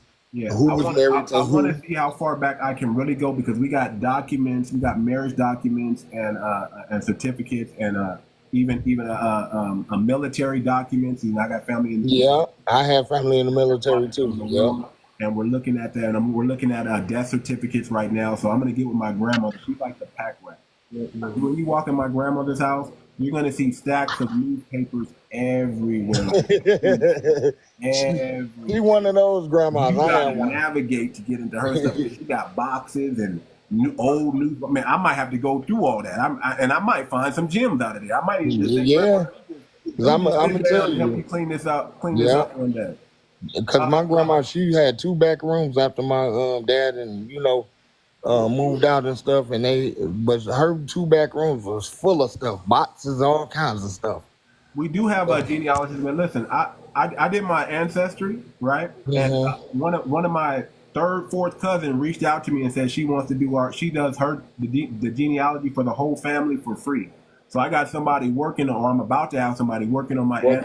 That's good. On my genealogy for free. She's like a 3rd or 4th cousin. You related to Aunt Ruth and blah blah blah blah. I don't even know who that woman is. I don't know y'all. You know what's crazy? I didn't know we had no McCrarys and McCrays and. Wait. Who you say? No, wait. What last name did you say? McCray or something. McCray or McCrary, something like that. You might be related to what's name? Ooh. That's his last name. Ooh. The dude from Eddie Winslow. That's McCray is their last name. McCrary is their McCrary, yes, that's their last name. I think it's McCray or could be McCray. I gotta look at it. Right. Yeah, I'm like, I didn't even know. That's why I got to talk to my grandmother and be like, who are them? Do you know any McCray? Yeah. You never know. Let me tell you. My genealogy does not show any Irish. Okay, it doesn't show any Irish. I got like 1% Spanish, Portugal, or something like that. I'm like, what? Okay. Yeah. So what if we have a lot of Irish? My great-grandmother or my great-grandfather was white, and he married my black grandmother. So you got to go through his lineage. It's already there. Then you got some Irish that creeped up in there. That's what happened. The Irish. But one thing I found out I got in my family, we got Asian people in our family. Yeah. Oh wow. Yeah, I don't got no Asian. Did you find that through DNA, or did you see that in your genealogy? In my genealogy, yes. That's pretty. In your genealogy, okay. I don't know. I found, listen. I ain't found nobody from Africa yet in my. No, it don't. And if it do say it, I don't see it because No when they family look member popped up that says they are that 100. No 𝗔𝗯𝘂𝘁𝗀𝘁𝗂𝘁 have popped up in my family. nope, it say none. None of that. All I see is All I see is Black Americans showing up on my screen. Mm-hmm. All over this. Because my whole family, Mostly in see the what South happened was, and in the Midwest is where my family is. Midwest where? I got family from Ohio and Jenkins Jones, West Virginia. Okay. But wouldn't Like you I have said, to go back 400 years to get to Africa? no, it actually is a little longer than that. No, Not necessarily. If my DNA matches somebody currently today, it should show up. It should show up, right?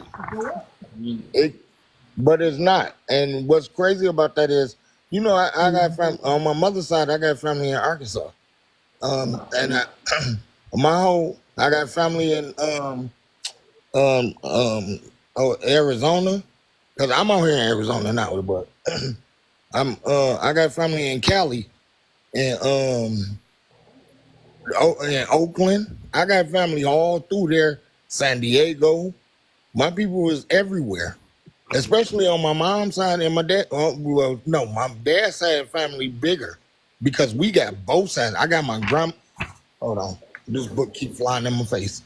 I got my dad, grandmother on both sides, his daddy's side and my grandma's side and my granddad's side. So I got more history from my dad's side because I can go further. My mama stopped at a certain point. The last known relative, he was in the army, and that's where it stops. Because they line got mixed and crossed, so I don't know where they go. It wasn't his original birthplace. Hold on, brother. Yeah. I just want to point something out for the young brother that said that he's Native American. You got to be careful with that term Native American, because that is, you know, specific to a group of people who crossed the Bering Strait land bridge over into America. Those are the Native Americans. So when you call yourself Native American, you just be prepared. There's going to be a lot of backlash whenever you say that. Yeah. Now, say Indigenous American, if you say, you know, my people were already here, you Or know, carbon color. that's hotly debated, and we already know that only 380,000 Africans actually were imported to the current day USA. Only 380,000, but millions were sent elsewhere. And that tells to me that if you use critical thinking, that there was probably a workforce that was already here on this land. So I get it. I understand what you're saying, brother, but you got to be careful with that Native American phrase and terminology. And also, you hear us talking about our genealogy. I encourage you to get on Ancestry.com. Also, there's a website called genealogybank.com. It has access to all kinds of newspaper articles, U.S. Census, you know, you have the birth and life documents as well. Genealogybank.com. I found a article where my dad got arrested for beating up a police officer back in the 70s. I found that. So look, check this out. I'm glad you said that, because my grandmother's father, they had to change their name when they was in the Carolinas, because he unalived a white man for trying to grape his baby daughter. That's why we ended up in Michigan. That's where they went. Your family has followed a lot of the different places that my family followed, from Arkansas to the Midwest to Michigan, all the way to Arizona. It's the Great Northern Migration. Yep, my family has traveled all those different places. Who is that? That's it. My bad. Oh, my bad. I didn't know. I thought you was... Yeah, okay. My family's gone to all those different places, but I just want to tell the brother, Chef, whatever his name is, brother, do your genealogy. Make sure you're accurate on all the things that you're talking about claiming, man. That's all it takes, man. So if Dre, let me ask you something. I have a question though. I definitely appreciate the advice from everybody. But go ahead. I'm just listening. Go ahead. If Good we're question, man. indigenous to this land, why didn't we fight the natives when they came over to get them out? Why did we allow them to come over here and claim it for themselves? Let me. I'll say it like this: a lot of Black Americans, foundational Black Americans, we have good hearts, man. We want to help everybody, Right. and that's been our downfall. We will teach you the game. We'll give you this. We'll give you that. And we did fight. You turn on Some did.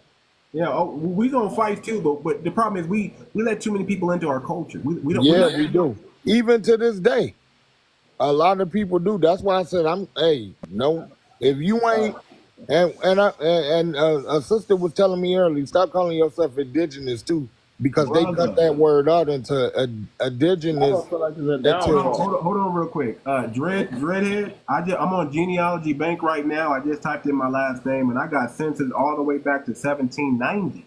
Yes, Woo. sir. Yes, sir. I got some documented papers on my family name back to 1790. Yeah. That's what's up, brother. Oh yeah. I'm gonna check out genealogybank.com. I'm telling you. And all you gotta do is put your name in there. I got 688 newspaper archives I need to rummage through from 1690 all the way to 2016. Yes, sir. Wow. Yeah, man. But, wait. So let me tell you my story. That's what I wanted to tell y'all, because I forgot. So yeah, as for my mother, genealogybank.com. Y'all better check it out, man. I'm on it right now. Let me ask you something.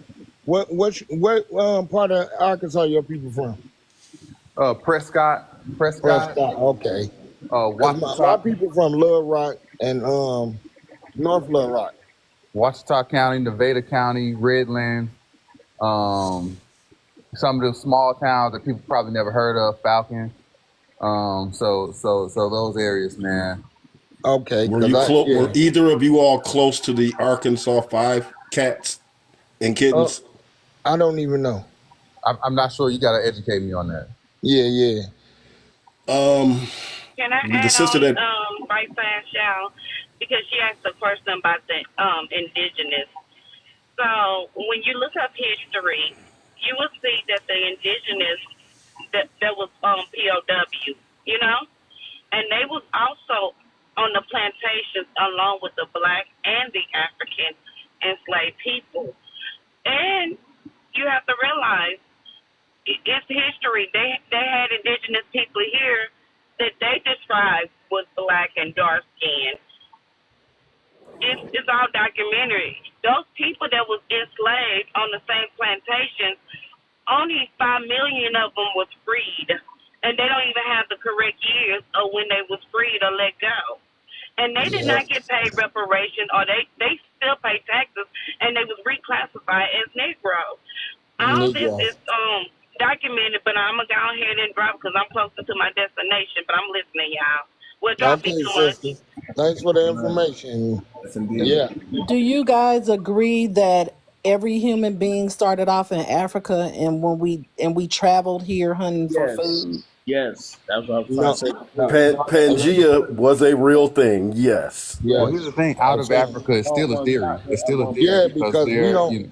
Let me tell you. At one point in time, it was all one at one point in time. No, but you got to understand, they switch history. Africa is not what you think it is. Africa was the whole world. It was Africa was the whole world. See, what people don't understand is before it was named Americas, it was Turtle Island. It was Turtle Island for sure. And we hush with what old information? What are you talking about? Go sit down somewhere. And that's what I talk about. Kids don't know their history. So you got to understand, a lot of people, when they came here, they didn't know because they didn't keep records to nothing. So when people look for, it should be some paperwork. You can go there, but you can't because they didn't have paperwork. They had paperwork back then. Mute up, Wolfie. To a certain point. When they start to give you what they call a census. That's when they start to document where people at and how long they been here, and what So a lot of people don't know it goes to a certain time, and then it cuts off for some people if you don't got the right information.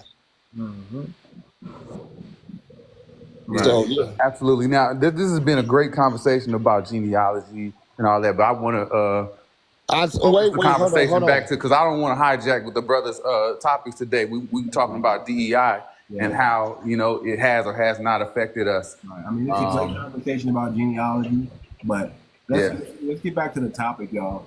DEI doesn't affect us. That's what I'm trying to say. What's the topic you said? DEI, we should not be caring about DEI. Oh yeah. Always, you know, these are always going to be lift all programs. These are always going to be things to marginalize us and get us out the paint. Okay, this is always going to be a reason why when we complain or when we protest, they're going to say, "Well, we got black people, we're diverse, we have LGBT, we you know, it's a lift. It's never going to benefit us. Never. We should not be focusing on any type of DEI or affirmative action program. We should be focused on being the best. That's it. I agree. And phenomenal, and you be the best, and you create a lane. Even when you're at a job, you create your own lane. You make yourself valuable. They know the people that are valuable to that company that they can't let go. They know. You're right. Facts. All you got to do is focus on making yourself valuable. Don't focus on DEI. Don't look for a handout. Don't look for them to, oh, we got to fill our black quota. Or they're going to find another way to fill that black quota. It's going to be a black tea person. That's who's going to be sitting in your spot. It's going to be a moist brother. Sitting in your spot. It's not going to be you. So all you gotta do is focus on becoming. Hold on, Mongo, you got a lot of feedback. All you gotta do is focus on being phenomenal. That's it. Focus on being the best. Let me tell you, black people, we have a burden on us. We have a higher standard than everyone else. Our standard is not low. It's always gonna be high. God created these conditions so you can be phenomenal all the time. All the time. All the freaking time. The standard for us is up here. The standard for everybody else is here. You understand? Their standard is, that's what makes us a unique people. Because when certain conditions arise, we bubble and we float to the top. When certain conditions arise, they sink. They got an anchor on their feet. We rise to the top like the bubble because the condition. So we can't always complain about the plight that we're in. We just have to accept it. You know, when Jesus was praying, remove this cup from me, what did he get up and say? Thy will be done. God could not remove the cup from him because it was a standard that he had to rise to, and he was struggling with what he had to do. We don't have to struggle no more. We just have to accept this is what our lot in life is. This is what we accept. We're called to be great, not mediocre. So just be great. Compete. That's why we're the best ball players. That's why we're the best entertainers. That's why we're the best musicians. You let us in STEM, we're the best in technology. All the above. We're the best. We're top tier. You're going to find a foundational Black American in almost anywhere pulling the screen. George Washington Carver. You're going to find us at the highest of the highest. Because we're held to a different standard. And everybody knows it. And their job is actually to keep us to our standard. That's their job. We don't like it all the time. We don't like the pressure, but we were made to thrive in pressure. We were made to be in the cooking. We were made to be heated. We were made to be calm at boiling temperatures. That's who we are. We can't run from that. We just have to accept it. It's only going to get harder, and we're only going to get better. Brother, you too young to be talking facts like that. I don't know your age, brother. You talk like you got some knowledge, brother. That's why I love you. You got some knowledge, brother. Just the way you speaking is exactly how my father would speak to me. The same way. Well, I got it from my dad. That's how my dad would say, this is the standard. That's and it. You don't go below the standard. That's how I was raised. I was raised to a high standard. Yeah. I was raised that way. I didn't have a choice. I couldn't get a C in my life. If I got a C, I'm gonna have to come home and my dad's gonna tear that. I've never got a C, y'all. Never in my life have I got a C because my dad said we don't get C's. We get A or B. That's it. Yep. Brother, I'm in the oil field. I've been here for 27 years. It's not too many of us in the oil field. And just like you say, I was on a higher standard where I had to produce to be here that long. And since I achieved, most of these guys around here say, man, your parents should be proud of you. Man, if I don't achieve, I let them down. Yes, that's how you should feel. Yes. Yeah. Mm-hmm. And that's what we got to put back in the story into these young folks. Hey, man, our standards, just like you say, our standards are high. High. Very high. And that's how they look at us. They look at us as we supposed to have these high standards. Oh, you better than this. And they know we better than them. But they're not going to tell you. They're not going to tell you. They're going to put you down. Listen, we're the big dog. We're the one. We're that one family member that everybody's jealous of. That's right. Right. Yeah. And you know what's crazy? Because they know we're going to come out shining every time. Like I used to tell people, I keep a 3-point something. What you mean? You don't get 3.0s and better? My friend, I was the man. I'm telling you, I had to dumb myself down. It was too easy. Bro, you sound like me. It was too easy. I had to dumb myself down just so I could fit in with people, man. It was too. I got tired of doing that. Me too. Because they was not articulate. They didn't. Yeah, and they think, oh, you sound like you from the hood. I am. I sound like that because you sound like where you come from. I can't help I talk slang. That's where I come from, And I've been there, I just left Detroit. I've been there for 38 years of my life. I just left Detroit. So I sound like that. Right. So when I talk... Hold on real quick. Adrian said that's why they keep changing the starting line because they know it. Yeah, Everybody else knows who we are. We're the only ones that are still trying to figure it out. We are a foundational Black American. God made you phenomenal. You are the culture of the world. You are the influences of the world. You are powerful.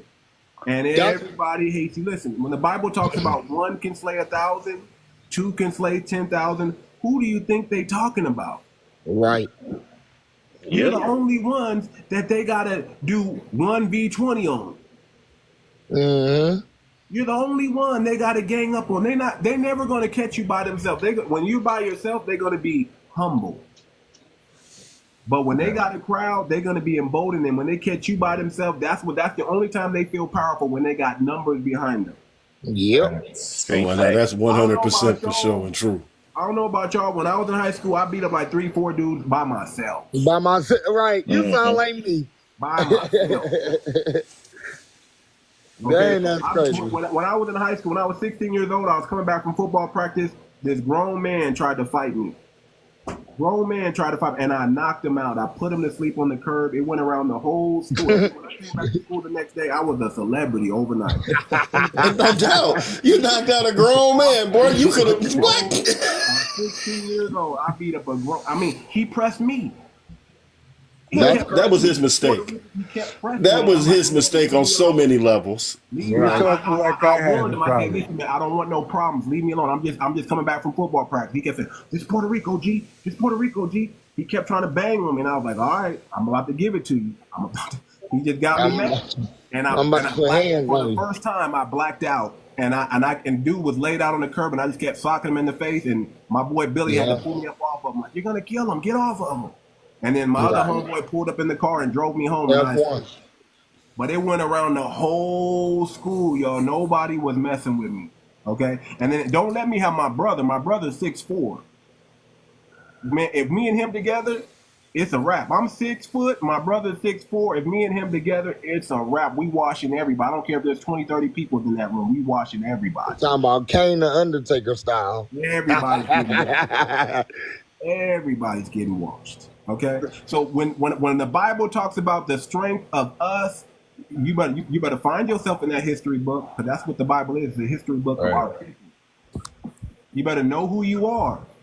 and understand what you got up against you and how you need to move in this world. Who said they was from Detroit? I'm from Detroit.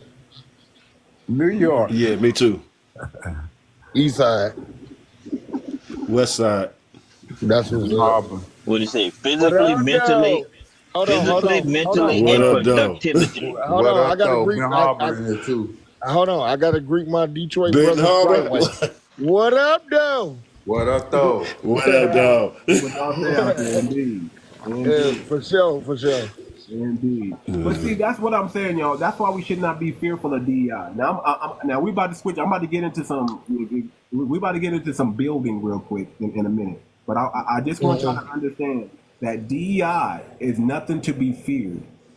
We should not be fearing DEI. I know people want to be. If you're watching that news media, that's all they're gonna put in you is fear. Yep, that fear monger. They're all listen. If you're a person with a lot of fear, it's because you watch too much television. I guarantee that's the problem. I guarantee if you didn't have the television, you wouldn't be afraid anymore. I guarantee if you turn that thing off, your fear will be gone. It just takes time. You got to detox from that. Yeah, look, 8 years ago is when I turned that television off. Best thing I ever did. Best thing I ever did. When I decided, listen, I'm not where I want to be, and I don't got time to be watching TV when I got someplace I got to be in life, when I got some things I got to do that's more important. I shut that TV off. I took a little bit of money I had in my account, and I said, you know what, let me get out of the country. Let me travel. Let me see some things. I've been to 12 countries in 5 years, y'all. And that was the best experience of my life. It changed me. And you know what I found out? The most highly intelligent people don't watch TV. They don't, because I don't watch TV at all. They don't even have TV in their room. You can't even go in their house and find. If you find a TV in their room, it's for fixture only. It got dust on it. You sound like mine. It got all kinds of stuff on it. It's stuck. The remote stuck to the thing because I just left it there. It's just standing there. My nephews come in here and they're watching, but I don't watch TV. I mainly got my face in my book and my history. Media, if it's not coming from the grassroots media, I'm not paying attention to it. Y'all, speaking of the new media, the new black media, Professor Black Truth would be one to tune into this weekend. The Black Authority, rather, is the one to tune into this weekend. He's got a great topic coming up that he's going to talk about. I don't know if you got Professor Black Truth's crime report today, but it was revealing in its depth, shall I say. So I encourage you to check the new black media. Professor Black Truth, The Black Authority, Tariq Nasheed, Vicky Dillard, Torian Rain, Afro Elite, and some of the other brothers and sisters who are out here tending to our field and making sure that the word is spread amongst the family, the foundational Black American family. Yes, indeed. Now, I want to give y'all some websites. If y'all want to support, we have a FBA brother that's in office, Marcel, that's running for office, named Marcel Dixon. I think he's over there in South Carolina. Yes, he is. Okay. Jim Clyburn's district. So he's running against Jim Clyburn. Yes. Jim Clyburn. I want y'all to give him, even though y'all may not be in South Carolina, y'all can still support this brother by going to americanfreedmenapparel.com. Get you some Freedman apparel gear. americanfreedmenapparel.com. Let me see if I can put that in the chat. Anybody can put that in the chat real quick? Feather, can you put that in the chat? I'm getting ready to. americanfreedmenapparel.com. You get your Freedman gear, your t-shirts and your hats and all that stuff from there, and you will be supporting that brother. He's an FBA brother. He's thorough. He rides for our lineage. I've visited the brother many times. I've seen how he talks to them YT folks, and he don't hold back nothing, brother. This brother is bold with it. Center mass, people. He's shooting center mass. This brother is bold. Oh, forgive me, pew pew in center mass. Yes. And I mean that in the term simply of words. There is no pew-pew involved. It's only the words that he is using. He is direct in his targeting. Right, and then there's another brother, 𝗤𝗏_nci𝘂𝘁𝗃. If you want to support him, he has the Hidden History Museum right here in Los Angeles. You can donate to that. I think it's FBA.com. I don't know his website completely, but I know he got some bomb deodorant called Rootwork.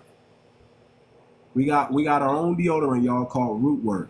I think you go to rootworkstyle.com and you can purchase and donate and purchase your Rootwork, your deodorant from him. And you'll be supporting 𝗤𝗏_nci𝘂𝘁𝗃. That's a strong brother. Some people like him, some people don't. But I'm gonna tell you that even if you don't like him, he's still over there on his page because he's so entertaining, and the brother is just dropping too many facts. Hidden History, Hidden Colors Series 1, 2, 3, 4, 5.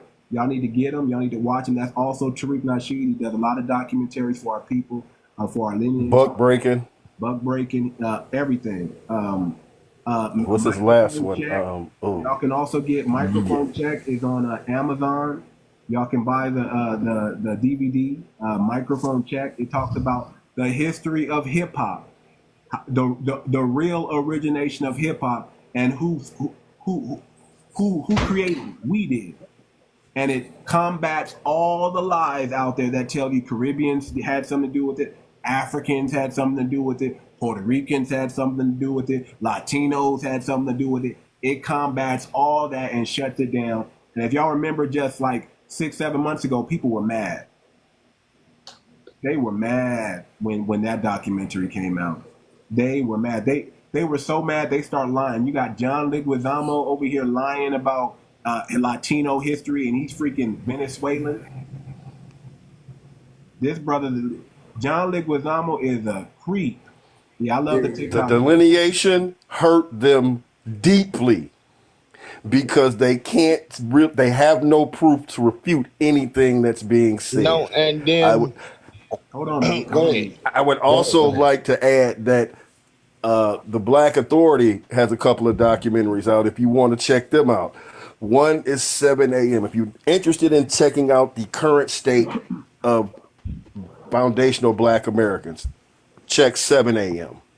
His current release is 8 a.m. The brothers that have stepped into this documentary are brothers that you want to listen to. You want to hear what they're saying. He's bringing it to you because mainstream media is not going to bring it to you. He's bringing it to you because the grassroots has to be fertilized. This information must get out to the family. So I encourage you all to check our brothers' documentaries out. Check out their websites, check out their web pages, look for their Patreons, their PayPals. Lift your brothers up and move them forward because they are working for you and me. Just like we are working for you and me. That's right. I'm good. And a lot of people was mad because a lot of the Hold on real quick, man. I just want to give other people a chance to talk real quick. We got people on the panel that need to speak. 𝗏𝗏_nci𝘂𝘁𝗃, are you there? Can you unmute your mic? Yeah, I'm here. How you doing? Good. Do you know about Marcel? Why you sound so down, sister? You okay? Oh no, last night I kind of got into it with and Too Much know a guy named Jose, and he was telling me that basically my lineages couldn't stem from the slave trade coming over, and I kind of told him I'm part of 𝗔𝗶𝗴𝗵𝘵𝘁𝘀 tribe of South Carolina because my mother, that's from my mother's side, and she told me that. And my understanding, they've been here. They've been in the United States, even though it's part. Oh, ma'am, can I ask you something? Because don't cut we from the same. No, I was saying because we both from the same place. I was wondering where they was from. South Carolina, the 𝗔𝗶𝗴𝗵𝘵𝘁𝘀 tribe is my mother's side of the family. And what area they was in? They was in the 𝗥𝗶𝗴𝗵𝘵. They was in the PD and the all them other stuff in 𝗥𝗶𝗴𝗵𝘁𝘀 in that area. Well, link up with me. Maybe we because I got people all through there. Yeah. So, yeah.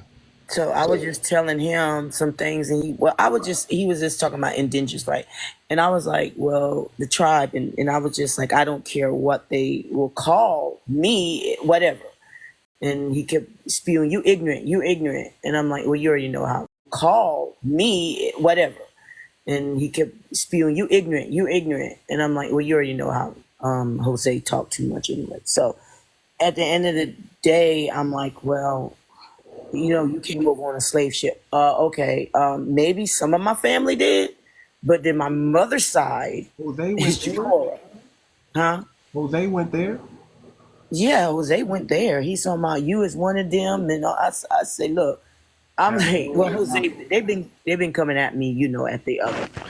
But Baby, he sounds like an energy vampire, and you sound drained of some of that power that I know you normally speak with. Oh, I don't like that. Let me give you some background on Jose.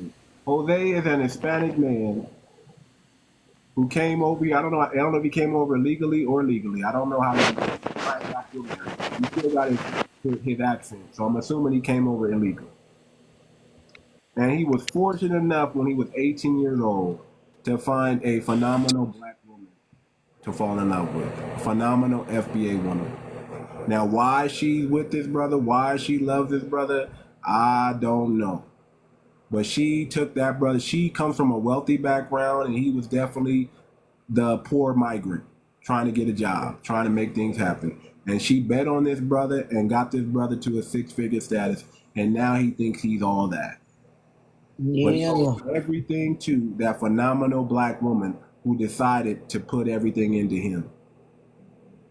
And now he thinks he can say, we came on slave ships, and think that's a flex? Yeah, we was discussing some other stuff, but when the person talked about Indian and the person like indigenous, whatever, I know. I'm just saying all these words, they change and all these things. And I just told them I don't care because I can speak to that because my mother is from the 𝗔𝗶𝗴𝗵𝘁𝘀 tribe on that side. And it extended from there that I don't know what I'm talking about and all this other stuff. I don't have none of that in me. And it doesn't matter. It's my mother. It's just my mother. My mother was an Indian princess. If we could go back to see if they still was keeping of doing that. That's what my mother always told me, in the Indian princess. And I don't talk about Indian princess like Disney. I'm just saying her father and the families was up of high standards of being who they were in their tribe. So, and they practice what they practice. So, I mean, I can, if my mother was here, I can pull it back from what I can. But for the stories that she would tell me, I know that where her side came from. Her uncle, they had names legally. Uncle Little John and Uncle Big. They had names. They just used them names in the family. So, and I was just telling him I could possibly have been here before, my family. Meaning the slave ships. Yes, I'm probably on my father's side, but on my mother's side, there may not have been. We have been here before them. Sister, I can only say this to you, if I may. Treat that statement and anyone who comes at you with that sense of logic like water off a duck's back. Thank you. Don't let them get to you. Don't. But it didn't even make it into the eardrum. Especially That's nothing. That's someone trying to just take your power and suck your energy.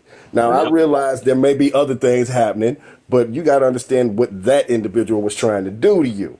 Yeah. Don't feed that beast. Don't feed that beast at all. Don't take anything that Jose says to heart. I mean, I never wish divorce on anybody. I want everybody to stay with and be with that person. But if his wife was to ever leave him, he would be a nothing burger. He would fall apart. He would. The only reason why he's able to stand is because of that phenomenal foundational black American woman that he's with. And I've talked to her. I don't say I like her all the time, but is she phenomenal? Yes, she is. I give props where props to do. She's a phenomenal woman. Her mindset, her intellect, her articulation is on point. Yeah, very, very You shady. got to think she helped the Wife homeless. is amazing, but him, She helped the homeless. and she is the epitome of what wives are supposed to do for their husbands. If you're a good wife, you make a nothing burger look like he's the man. Right. Right. Because he's really a nothing burger. He's really nothing. And she makes that dude look good. By her standing next to him, she validates him a little bit. Without her standing next to him, he's a nothing burger. So I say all the time, good women amplify their men. If you don't amplify, she turned that bologna into prime rib. Sure do. Because when I say he looks like the potato Mexican. I mean, like the big old waffle potato. I mean, you look at him, you know he's Mexican. He got the big old nose. I mean, I'm like, how did you fall in, sister? What were you looking at? The dude's like 5'1", 5'2". Oh man. You understand? So I'm still trying to figure out what game, because he got to have a little bit of game, y'all, to get that. He got to have. I'm gonna tell you, that's them spells. He got to have a little bit of game, sister, man. I'm be honest. I'm mad that he took word spells. I'm mad. I'm a little mad, and I'm married. I'm happy, but I'm a little mad for the family, because she should have been with the phenomenal foundational Black American man. Okay, but she chose this nothing burger, 5'1" Mexican who can barely speak English, and built that brother to a 6-figure income, and now he think he can move around and she makes 6 figures. She makes 6 figures on her own. So don't worry about Jose. He's a nothing burger. He's a non-factor. I'm not worrying about him. He just knowing that since I've been in them lives, and he kind of is joining up with the crew that's joining up to come to say that the way I speak and the way I talk, that's why people come at me or against me. Yeah, they probably do. But at the end of the day, you're going to do right in my presence. You're going to speak right, you're going to act right, and you're going to do right, period. Because as us women, we need to get out of that mindset that we could do what we want to do and say what we want to say. And if you're married, you need to honor your men. And that's the point. They don't want to honor their men. They don't want to join up in that group of women that are submissive and all that. So they come at me because of that. And then they bring up every little past word that I said about myself to use as an example of don't do what I did. Don't do it. Don't do it. So at the end of the day, if I have to fight that, I will. But I let them know, guess what? I have the better outcome. Like my husband gets up in the morning, he looks at me, he said, you got it made. And he said, well, all these women on these panels, what they got to do? They got to get out there and work hard just to keep a roof over their head. They got to try to find a man. They got to learn to submit to a man. And in relationships, I'm the same. Relationships after relationships after relationship. Because they ain't found that one to submit to. So he said, you have got it made. You don't have to worry about nothing. I takes care of you. I deals with all this. And I said, okay, yeah, true, you're right. So I just started smiling when he was just telling me that, because at the end of the day, like I'm trying to tell these women, look, find your person and love that person. Love your husband and your family. And we already know she get the T-shirt too much. She get the T-shirt. She get the first T-shirt. Yeah. Well, give me that thing again, because I'm gonna work on that this week for sure. What is that? Say your saying again, man. Oh, the 3 Ps. No. Hold on, I need my wife to trust that I'm gonna have 180 degrees of her front. Oh yeah. So I need her to have 180 degrees of my back. That's right. We coming out with a T-shirt. We're gonna put that on a T-shirt, y'all. That's gonna be Cousin's T-shirt. Well, it ain't gonna be that long, but yeah. It's not gonna be that. We're gonna make it better, but it's gonna be just what he said right there. 180 degrees of my front. You got 180 degrees of my back. Listen. I believe in strong Black families, y'all. I really do. And I just want to say, anybody, if you got a good woman, don't chase her away. If you got a good man, don't chase him away. You know, you got to learn how to. If that's the man that you chose, submit to him. He's the leader. Give him an opportunity to make it right. That's what man's job is. Our job is to make it right. It's not about right or wrong in anything. It's about making it right. If you got you a good man when he knows how to make it right. And all you got to do is trust and give him the time to make it right. Sometimes it takes a little longer. Sometimes the hole is a little bit deeper. And you got to get yourself up out of it. But give him time. He's going to make it right. If you got to make it right, man, love that man, treat that man with respect, follow that man, amplify that man. And if you got you a good woman, vice versa. Date that woman, wine and dine that woman, spoil that woman. That's your woman. You don't want any other man to do it, so you might as well do it. Date that woman. Don't ever stop dating your wife. You date your wife for life. Exactly.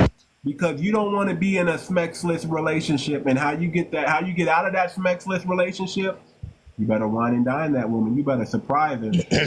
You better say, hey, yeah, you thought you was going home to cook, didn't you? Nope.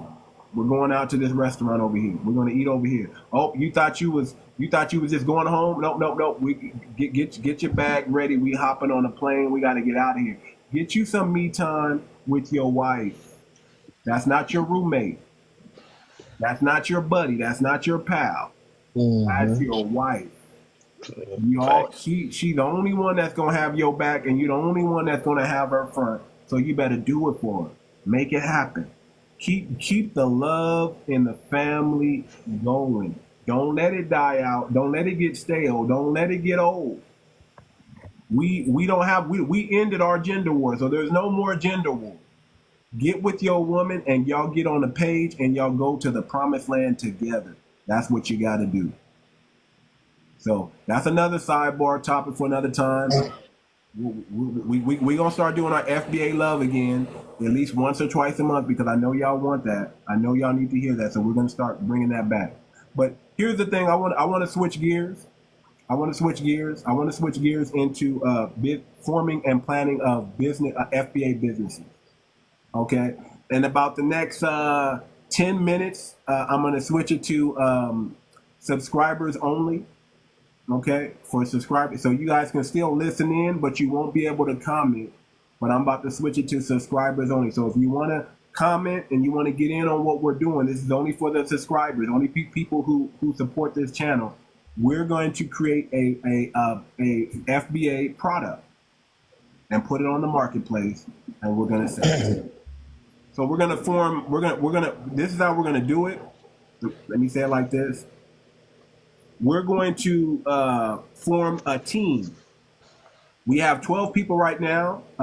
We're going to form a team, and what we're gonna do with these products, we're gonna use this product to build money so we can go out there and buy land and buy property. I think having another foundational Black American shopping center is amazing. Did you hear about the shopping center in Decatur, Georgia, owned by an FBA family?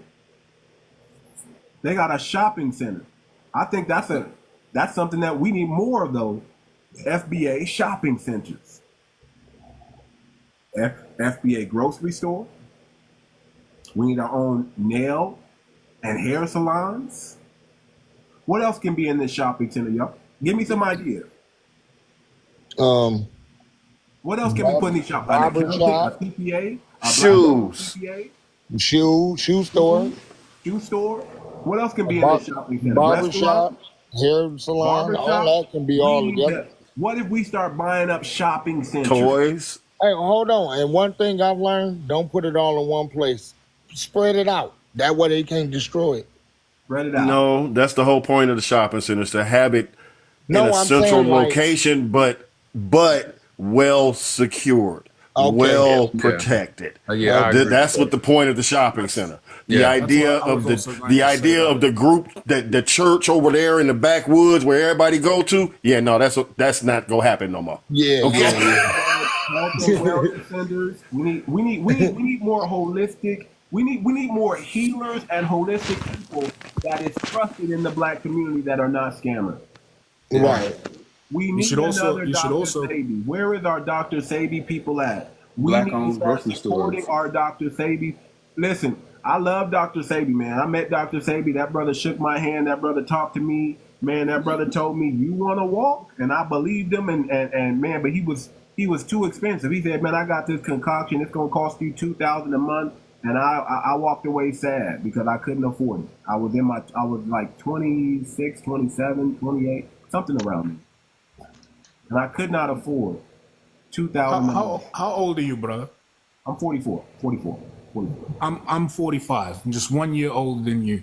I can give you a concoction right now that's not going to cost you an arm and a leg, and it's going to be something that you can get. And for any man in here who's past the age of your free testosterone and your free hemoglobin working, any man that's past that, I can give you the concoction right now. It's not a secret. Okay, hold on real quick. I'm going to let you speak, but hold on real quick. Testosterone. I don't care if you're 16 years old, you need to get yourself on testosterone pills now. The reason why I say that now, some type of concoction that's a testosterone, because they put estrogen in your food. Everything you eat. For a long time now. You wonder why some of you men have libido problems and y'all just can't perform when you want to. That is the reason, family. It's not because of anything else other than that. They have been meaningfully trying to keep you from procreating. Yep. They want you to get clowned by these women out here. I'm telling you. They're putting estrogen in your food. So at the age of 16 years old, you need to get your son on testosterone. Ladies, hear me out. Get your husband and get your son on testosterone pills now. And make sure that it is 𝗖𝗄𝗏. Do not accept anything else but 𝗖𝗄𝗏, because 𝗖𝗄𝗏 is the only it's the only testosterone that you can get that mimics the 𝗖𝗄𝗏 amino acid, and it causes CY what? 𝗖𝗄𝗏. I think you can get it in this. I think it's like 200. Brother. Gotta spell it, brother. We gotta look this up. We gotta research this while you're telling me. I need you to know we gotta fact check everything over here. Right. Hold on. Go to your chat and just hit the microphone button and say it. 𝗖𝗄𝗏. I don't know, how do you spell that? C is in cat, Y is in yo-yo, P is in Paul. Cypionate. Hang on. I'm down the street. I'm walking up to my house right now. That way I can get it and spell it, and I'll put it in this chat. Okay, put it in the chat. Okay, just give me a moment. I gotta do this. Listen, I'm about money and I'm about my health. I'm telling you, I gotta infuse this in FBA at all times, because y'all don't know that you've been under attack. Our community has been under attack since Reconstruction. Mm-hmm. When they gave us our freedom, they said we got to stop these phenomenal people because they will become too great. When they saw what we were doing after slavery in the South, oh man, when they removed those soldiers from protecting us, brother, they they tried to put us back in the dark ages, yo. We're that phenomenal. You got to understand that. You got to know who you are and who you belong to. You're a chosen people. You're a special group. You are unique in every way, and everybody can see it. We don't have to hide our greatness for nothing. Everybody can see it. Can I say one thing right quick? What I just found in my book. Okay, let me make sure. Hold on. Go ahead. Let me make sure this is so everybody can see it. 𝗖𝗄𝗏𝗏. No, brother. I'm hoping that's the spelling. That's what I'm trying to get with. I just put it in the bot chat. I mean the chat below. Nobody chat real quick. Just let me write this down. 𝗖𝗄𝗏𝗏.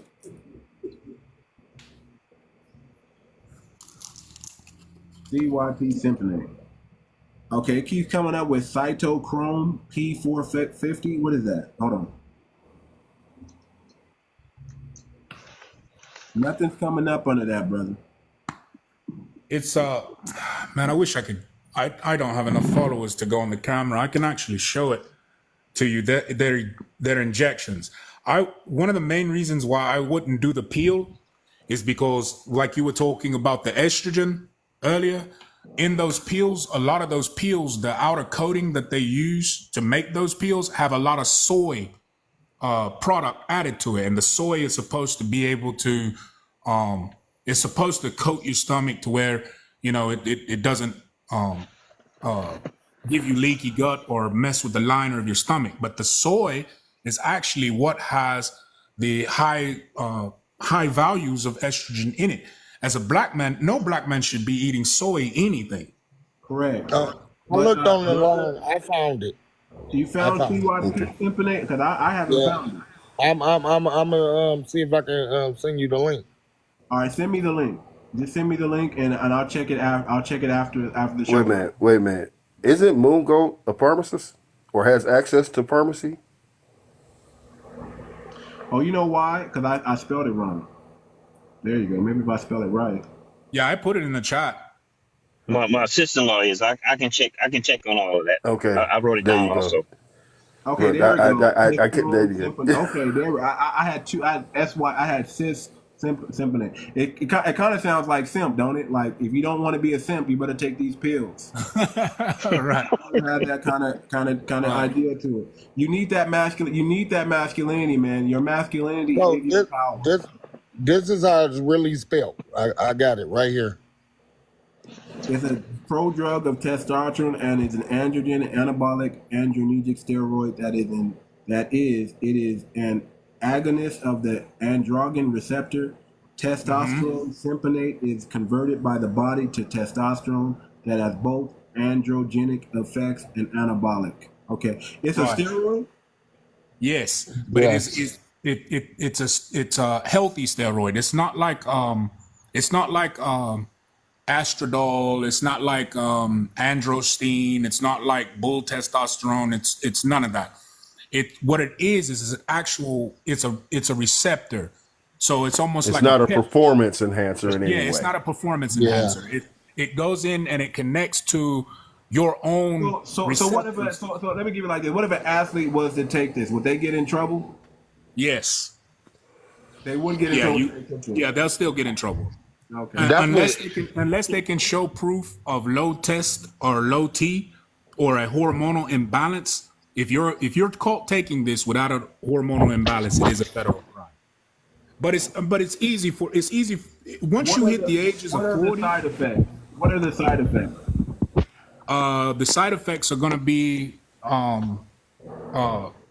you're going to have to make sure you keep up with your prostate. Severe allergic reaction, trouble breathing, swelling never of had a the problem with tongue. If you develop these symptoms, call 911 or go to the nearest emergency room. Do not use the drug again if you have ever had an allergic reaction to using it. It could be fatal. Yep, but I've never had a problem with that, and everybody that I know that has been taking it has never had a problem with it whatsoever. Now, so what are you prescribing this for? Huh? What are you prescribing this for? Well, the reason why I got it is because I have a mild form of gigantism. So the hemoglobins and like the lipids and the peptides and stuff like that in my body sometimes overproduce because my body hasn't yet told itself that it's done with puberty. So my body can overproduce these things. Well, in the process of overproducing, the first thing that your body does is produce the protecting agent, which is your estrogen, which, men have estrogen as well. And a lot of our estrogen levels are how we tolerate and deal with some of the pain receptors and stuff. So when your body is overproducing testosterone, it also highly overproduces estrogen, sometimes shooting your estrogen levels up beyond the 900 to 1,000 PI peaks. So I take it because of, I have a mild form of gigantism. It just helps me keep my hormonal imbalance. My hormonal imbalance in balance, if that makes sense. Can it be addicting? No, it's not addicting. You can get off of it at any time. You could stop taking it. It's not something that you're going to absolutely have to take unless you have one of these problems like low T. So why would you suggest this to a regular person to take this instead of just taking testosterone pills? Well, the testosterone pills have a lot of soy-based product that's in the testosterone pill. Not to mention, in those testosterone pills that they give you, they also put a lot of 𝗣𝗶𝗴𝗵𝘁𝘀. They also put a lot of unhealthy iron supplements and stuff like that in it. And they also put caffeine in it to give you that euphoric feeling like it's actually working when it's really not working at all. So most of the time when you get it in pill forms, most doctors will not prescribe you a pill form. The two things that most of the doctors really prescribe you, the ones that deal with metabolic health, they either prescribe you injections or they prescribe you the little it's like a little tablet type thing that they inject into the top part of your buttocks.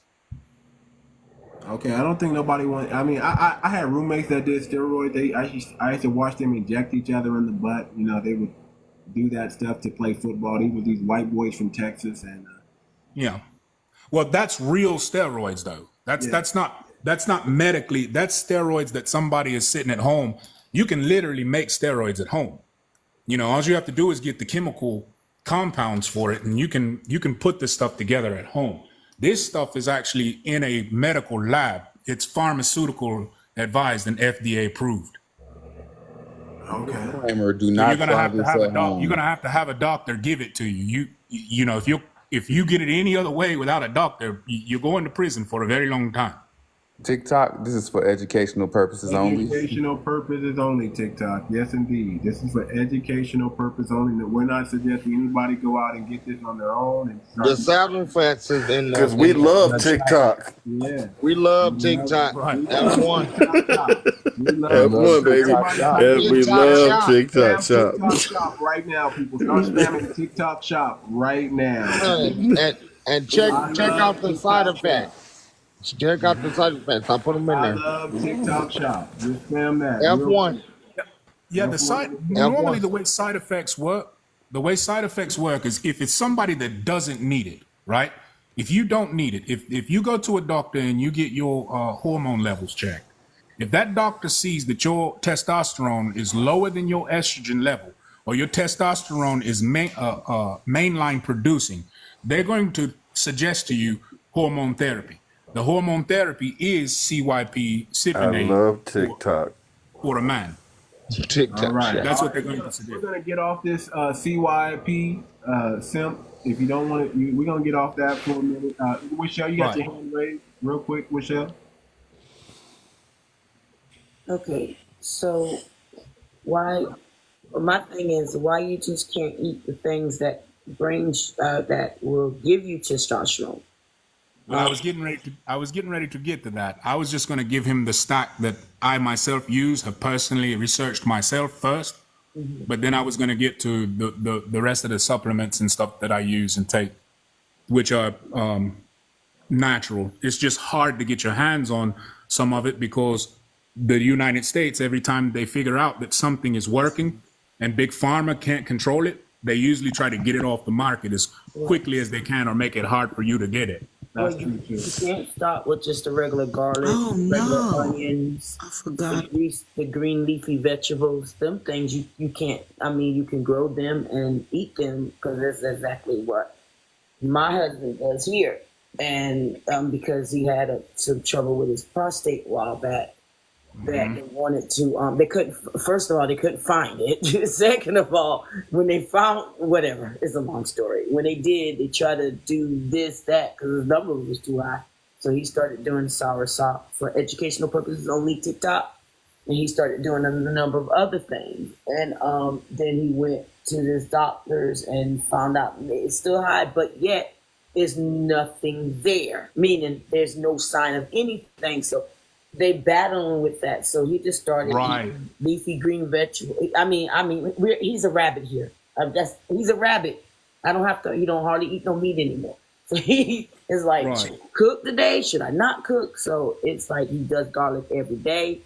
He's on the onions. He eats onions all the time. He does everything that says that. And because if certain things you got to, like you just said, you got to watch out for the prostate. So I don't know how that would interfere with him. So it just basically, just if y'all can, just eat right. Go on it. If he didn't go on a diet, but he done lost. If y'all saw him before, he done went down. Oh my God, I had to slide him a 30-something belt because he was up in a 40 in 45 days because he changed his diet. And that was, this man didn't even go into the gym, not even go into the gym. I gained, but he lost. So at the end of the day, he took Dick Gregory's approach. Yeah, It's somewhat it's healthier and extreme, but once it be serious, that's how rapid it hits. Yeah. And that's why I was gonna give anybody that's really into their health, especially when you in your 40s and up. That's why I was gonna give you this stock. I try to give this stock to everybody, and everybody that I have given the stock to, I've had no complaints whatsoever. Like, I completely replaced the greenery as far as like the cabbage. Do me a favor, Alturas. Hit me in the DM. Hit me. Okay. How do I do that? Just send a message. Just send me a message. Just click on my face. Send me a message. Let's connect in the back channel. But I want to get back to what I'm going to do. I'm about to give me about 10, 15 minutes, you guys, and I'm going to switch to subscribers only. We got some business to talk about that we're going to get into. I'm going to allow you guys to listen in. We're going to start our own FBA-owned business. We're going to build a... Hey, brother. Actually, I seen your the little thing that keeps flashing about the DEI. I was actually... that's what I thought the topic was actually on. I was actually going to come in here and back you up on that because I've had a personal experience with DEI and the hiring of Black Girl Inc., Sweet Baby Inc., Black Girl Magic, all of these different DEI programs that have been set up. I literally got pushed out of my job. I used to work for Namco. I worked for Namco of America, which is a gaming company. And one of the things that I did in my unit was whenever we played a game or we would do the thought, like to try to keep the game somewhat within a modern aspect to where it appeals to more people. Well, now they have these consulting agencies and stuff that come in, and most of these consulting agencies are ran by white liberal women. And the face of the consulting agency, they make Black women the face of the consulting agency. I can't really, because of disclosure, I can't really discuss what game I was actually working on, but you guys can, see it. It's all over the place. If it's well funded and it has a Black face, we know it's not FBA. We know it's not FBA. Right. So I literally, brothers. I hate to say it in such crass terms, but that's the God's honest truth. Not too much. I literally got called into. Now here's the crazy part. I was training a guy, right? And he was one of those trans people. And I was training him. And what I was training him for was he was supposed to be like the guy that kind of watches the fine details. So like, say, for instance, when the character moves, the hair needs to move a certain way. That's all he was getting hired for, just to watch the fine detail. Now, I'm training him in this position. I trained this guy for about 6 months. 6 months goes by. I noticed the guy started kind of telling me what to do. And I was like, well, that's kind of not going to fly, or that's not going to this. And they wanted the women to look a little bit more, especially the Black women. They wanted the Black women to look a little bit more, I guess you would say, unhealthy or unkept, but still appealing to what they figured the Black thought is or whatnot. And so me and him had gotten to it. Family, I want y'all to hear. I know this is off topic a little bit, but I think he's saying something important. I want y'all to listen and focus in on what he's saying. They wanted the Black woman to look what? They wanted her to look like unkept, but kind of like appealing to what Black thought would be, or what they think Black think is. In other words, they did not. They hired some pretty hood thick chicks. Yeah. Well, no, it wasn't even that, because they didn't even do enough respect for what you would call a pretty hood thick chick. They wanted the characters, and you guys will see, because the game is coming out. But they wanted the woman to act like, mind you, now this is a royal setting, okay? This is a woman that's supposed to be from a long lineage of foundational Black Americans, okay? Her people were supposed to have been on this land before Christopher Columbus had even came here. She was a part of the Amur and the Cherokee people, and I'm trying to figure out. She wasn't hood, right? She wasn't hood. She was ghetto. The game, but I cannot say that on your life. I'm like, is it what's that game? They have fighting in it. They're fighting in the game. Yes, it does have fighting in it. It hasn't come out yet. So it's like Assassin's Creed. Hey, absolutely. All right. I know what it is now. Anyway, so keep going. I play the game. Go ahead, keep going. Can I say one thing? Remember, I was supposed to be telling you about what I found in my book. So I just want to finish. I just want to finish where he's going, and then we'll go back to you. But I got to get back to the topic. Okay. Go ahead, bro. So me and him had gotten to an argument now, and he was telling me that this wasn't appealing for the culture, that to make her this way was making her more colonized than it was her actually representing the Black view or whatever. So I'm like, wait a minute. She comes from royalty. She knows her family's history. The way this is made out is that she knows her family's history, and she's literally fighting for the land to get the land back from the colonizer. But the colonizer came in and took the land from her family. And just a brief thing, her father is Papa Doc, by the way, just so you know where we're at here. So her father's Pop from this. Okay, it's a Haitian. This is a Haitian. Okay, go ahead. Well, it's actually not Haitian. It's here in the United States, down in the bayou. So she knows this about who her father is or whatever. So all of these stories are passed on by the elders, which is the women in the family, teach these stories, which teach her how to go out and do all these different things to keep herself healthy and to level up herself. Well, he felt like that the view that we had was a colonized view, and that she was speaking too properly and too well kept to really represent the Black diaspora. So I'm like, well, no, we're going to go ahead and put it in, because that's literally what we've been working on for 3 years. So we're going to go ahead and put it in. Well, guess what happens? I get called into the board. They sit me down, close the door, and they tell me that my political views are no longer accepted or welcome in the new dynamic of this company. So they give that guy my job. Keep my work now. Wow.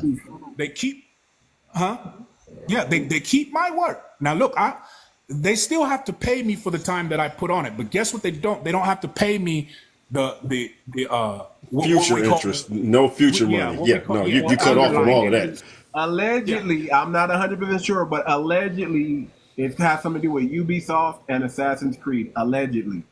Well, Ubisoft is affiliated, and they're affiliated with it because they're going to back the interest on the back line, because Ubisoft is getting the highest payouts through the ESG and the DEI through Vanguard and Blackstone. Why do I know so much about so it's the game is not actually Assassin's Creed, but it's kind of in that field. If you guys do a little bit of digging, I've given you enough information to be able to look this up. Yeah. But and you know, we've had brothers that work there. And then look, there's more of us in the gaming industry than you think. Okay, it's just we're not out here like, hey, look, we're here. You know, we want attention and all this and that. We're just doing our job. When are y'all gonna get together and start your own? Well, when y'all gonna stop lending y'all power to everybody else and start putting out games that represent us for real. Well, that's the problem, brother, because here's the thing. When we do get together and do those types of things in our contracts, okay, to receive our bonuses in our contracts, we have to sign agreements that we will not break away until our tenure is over with that company or per said company. Now, mind you, here's the thing. When brothers have got to that, wait just a minute. When brothers have got to that point, brother, when brothers have got to that point, what they do is they have these big AAA companies make sure that you cannot put your own design or use any of their engines, or they will charge you a ridiculous amount to be able to use these engines in these aspects that you know were that's being trained on the NR day. So do you see that people how they try to keep us out? You see that? You see how they gatekeep what they're doing, but we're not obligated. Do you understand that? Right. So, brother, I'm gonna tell you like this: you got to think like Ice Cube now. F what they're talking about and start it anyway, as small as they got to be, and grow it organically. If you build it, they will come. If you let people know what you're doing and what you're trying to do, you'll have people to support you and make sure that you don't, that you can do what you do. It's time to create your own. We have to create our own system, people. We can no longer rely or depend on the system that they're creating, because they're not creating that system with us in mind. And if they do put us in mind, it's in the way that he just described. They want us to look a certain way. They want us to act a certain way. They want us to be presented, our image and everything, in a certain light, and that's it. That's the only way you're going to opt in to use it. So we have to. I was told this in 2018, 2019. I was told this by a gentleman.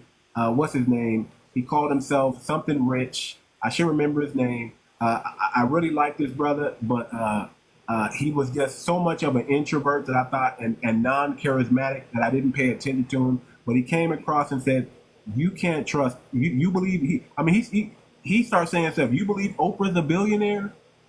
You're a fool." And I'm like, "Oprah's not a billionaire?" He's like, "Oprah's not a billionaire. They're lying to Tyler Perry. They're lying to you." He's like, he said, "You think you can trust their platform? You think you can trust their system?" And I was like, "Yeah, man, it's going to be right." He said, "You got to create your own." But he was so, he was right, but he was so uncharismatic. And I was so, I have strong belief in myself, y'all. I really do. So I was so, that I drowned this brother out. And this brother was like, "I got my property. I got another property. You want to help me? I'm telling you where it's at. Buy land." And I'm like, no. We got to do it this way. He's like, "You're going to use their system. They're not going to let you in." And he kept trying to tell me, they're not going to let you in. They'll let you get so far, but they're not going to let you in. But he was this was a foundational Black American brother, smart brother, good brother. I recognize it's like I had the discernment to know he's a good brother, but he was so uncharismatic. He was so calm and so objective to everything I said that I didn't want to receive it. But it's hitting me back in the face all over again. And you know our biggest problem. I know a lot of times we point our fingers at that white man, or the white man. But the biggest problem is those ish people, the boule, and the Thola Society. Come on. Allegedly, those are the ones that dictate every single thing that does. Well, brother, I would say allegedly, but if you just follow the paperwork, no, don't make no 100% assertion. For educational purposes, got you. For education. F1. Yeah, educational purposes only. Yeah, for educational purposes. So that really,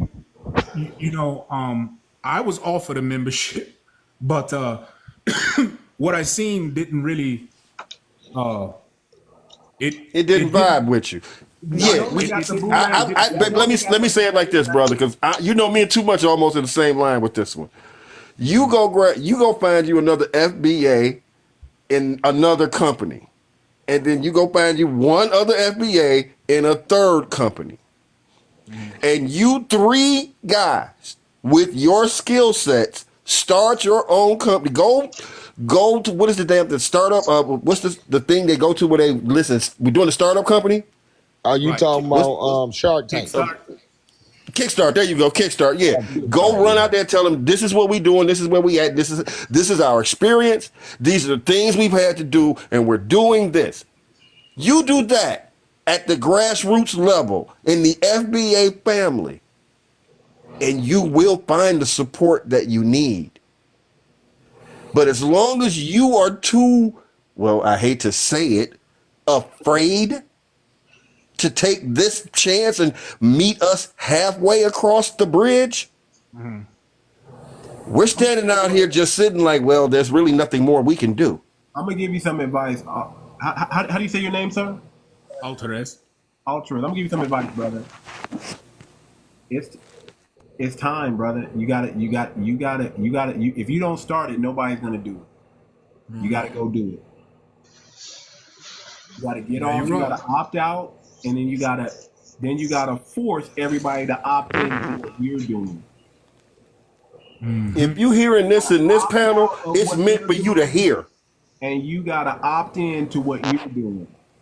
And then you have to force everybody else to opt in to what you're doing. And what do I mean by force? You have to be more phenomenal than them. You have to build a better system. You have to be, like I said, we're called to greatness, brother. You can't be mediocre. You can't be even equal to. You got to be better than, and it has to be a big margin, not a small margin. It has to be a big margin.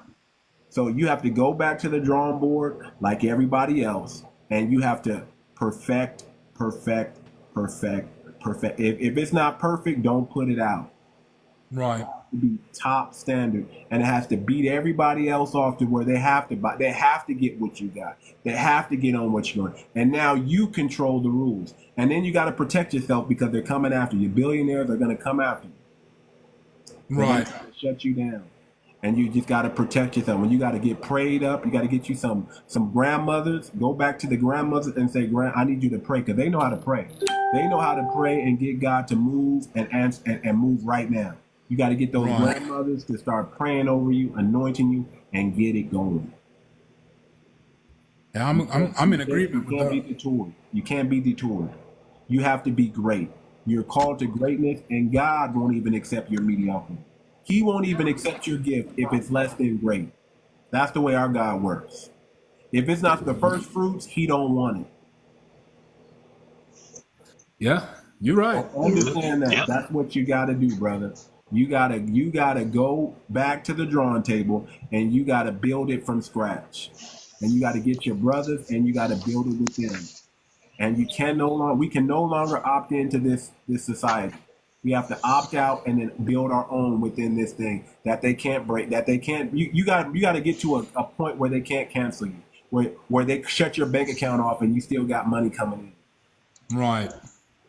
We all that literally happened. It's funny you say that. We all gotta start moving and like that. That's what they do to everybody in America, brother. That's how they get you in the system and trap you. Yeah. Once you start making money, you decide I like this particular lifestyle and I'm not going below it. Oh, wait a minute, I got to dip a little bit. Okay, I might. Okay, but I ain't going no lower, and that's it. That's just it. No, period. I don't care what got the, and then now you hooked. I mean, I was warned about this many, like 4 years ago, y'all, what was going to happen. And I didn't want to believe this brother. I was so stubborn. I was so righteous. I was so like, hey, this brother, I'm going to get it popping. I'm going to get it popping. We're going to do it this way. And let me tell you, man, I was on the Facebook platform. I was drop shipping. I was making some awesome money. And you know what they did? Get rid of you. They shut me down. I had a product. I was selling it. I was building it. It was making like $200-300 a day, and I was like, I was getting excited, y'all. For the first month, we was flowing. The third month came along, and all of a sudden, they just took me down. They gave me some vague reason. I appealed, and I think I just like 2-3 years, a year and a half ago, got my Facebook social media platform back. And it's still not all the way, because now when I try to run product on it, it's kind of like it's not even it's like they know it's me, and like it's not getting the reach it's supposed to get. So if we don't create our own, they're never going to allow us to truly thrive. And the ones who thrive, who make it through the cracks, there's something, you know. I'm gonna just say it like this: they're doing something strange for a little bit of change. And you know what, brother? The thing is here's the part that baffles me is that there's a lot of people that aren't really in the industry. They're just consumers of the industry. And they have no idea that this has been going on since 2001. This all started in 2001 when they started coming in, but see, they weren't loud about it like they were now.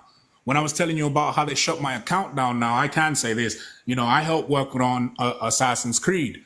You know, I was the one that did the story of the 𝗖𝗂𝗂𝘁𝗂𝘁 and was explaining how the 𝗔𝗂𝗏 and all this came about. Well, I knew you had something with Assassin's Creed, brother. I knew it. Right. I figured it out. So when we were doing, well, that wasn't the game I was talking about earlier, though. I can't talk about that one. But when we was doing Assassin's Creed, I am of 𝗤𝗏𝗏 Egyptian descent, meaning I'm 𝗔𝗯𝗏𝘂𝘁𝗁. You know, that's my father's side of the family. My mother is Afro-Brazilian. Her family was brought to the United States during the sugarcane plantation when they were bringing over people from Brazil during the 𝗣𝗲𝗿𝗵𝘁𝘀 Empire.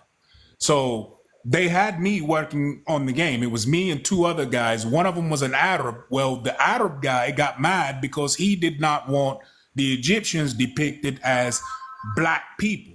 He was okay if they were like light skinned or whatever. Now, mind you, this is a white Arab. So he was okay as long as they looked like the 𝗣𝗵𝗵𝗵𝘁𝗀. He was fine with that. But we were like, no, we're going back to the days way before there was even a such thing as, you know, a Christ or, you know, the Yahwehdians and all that.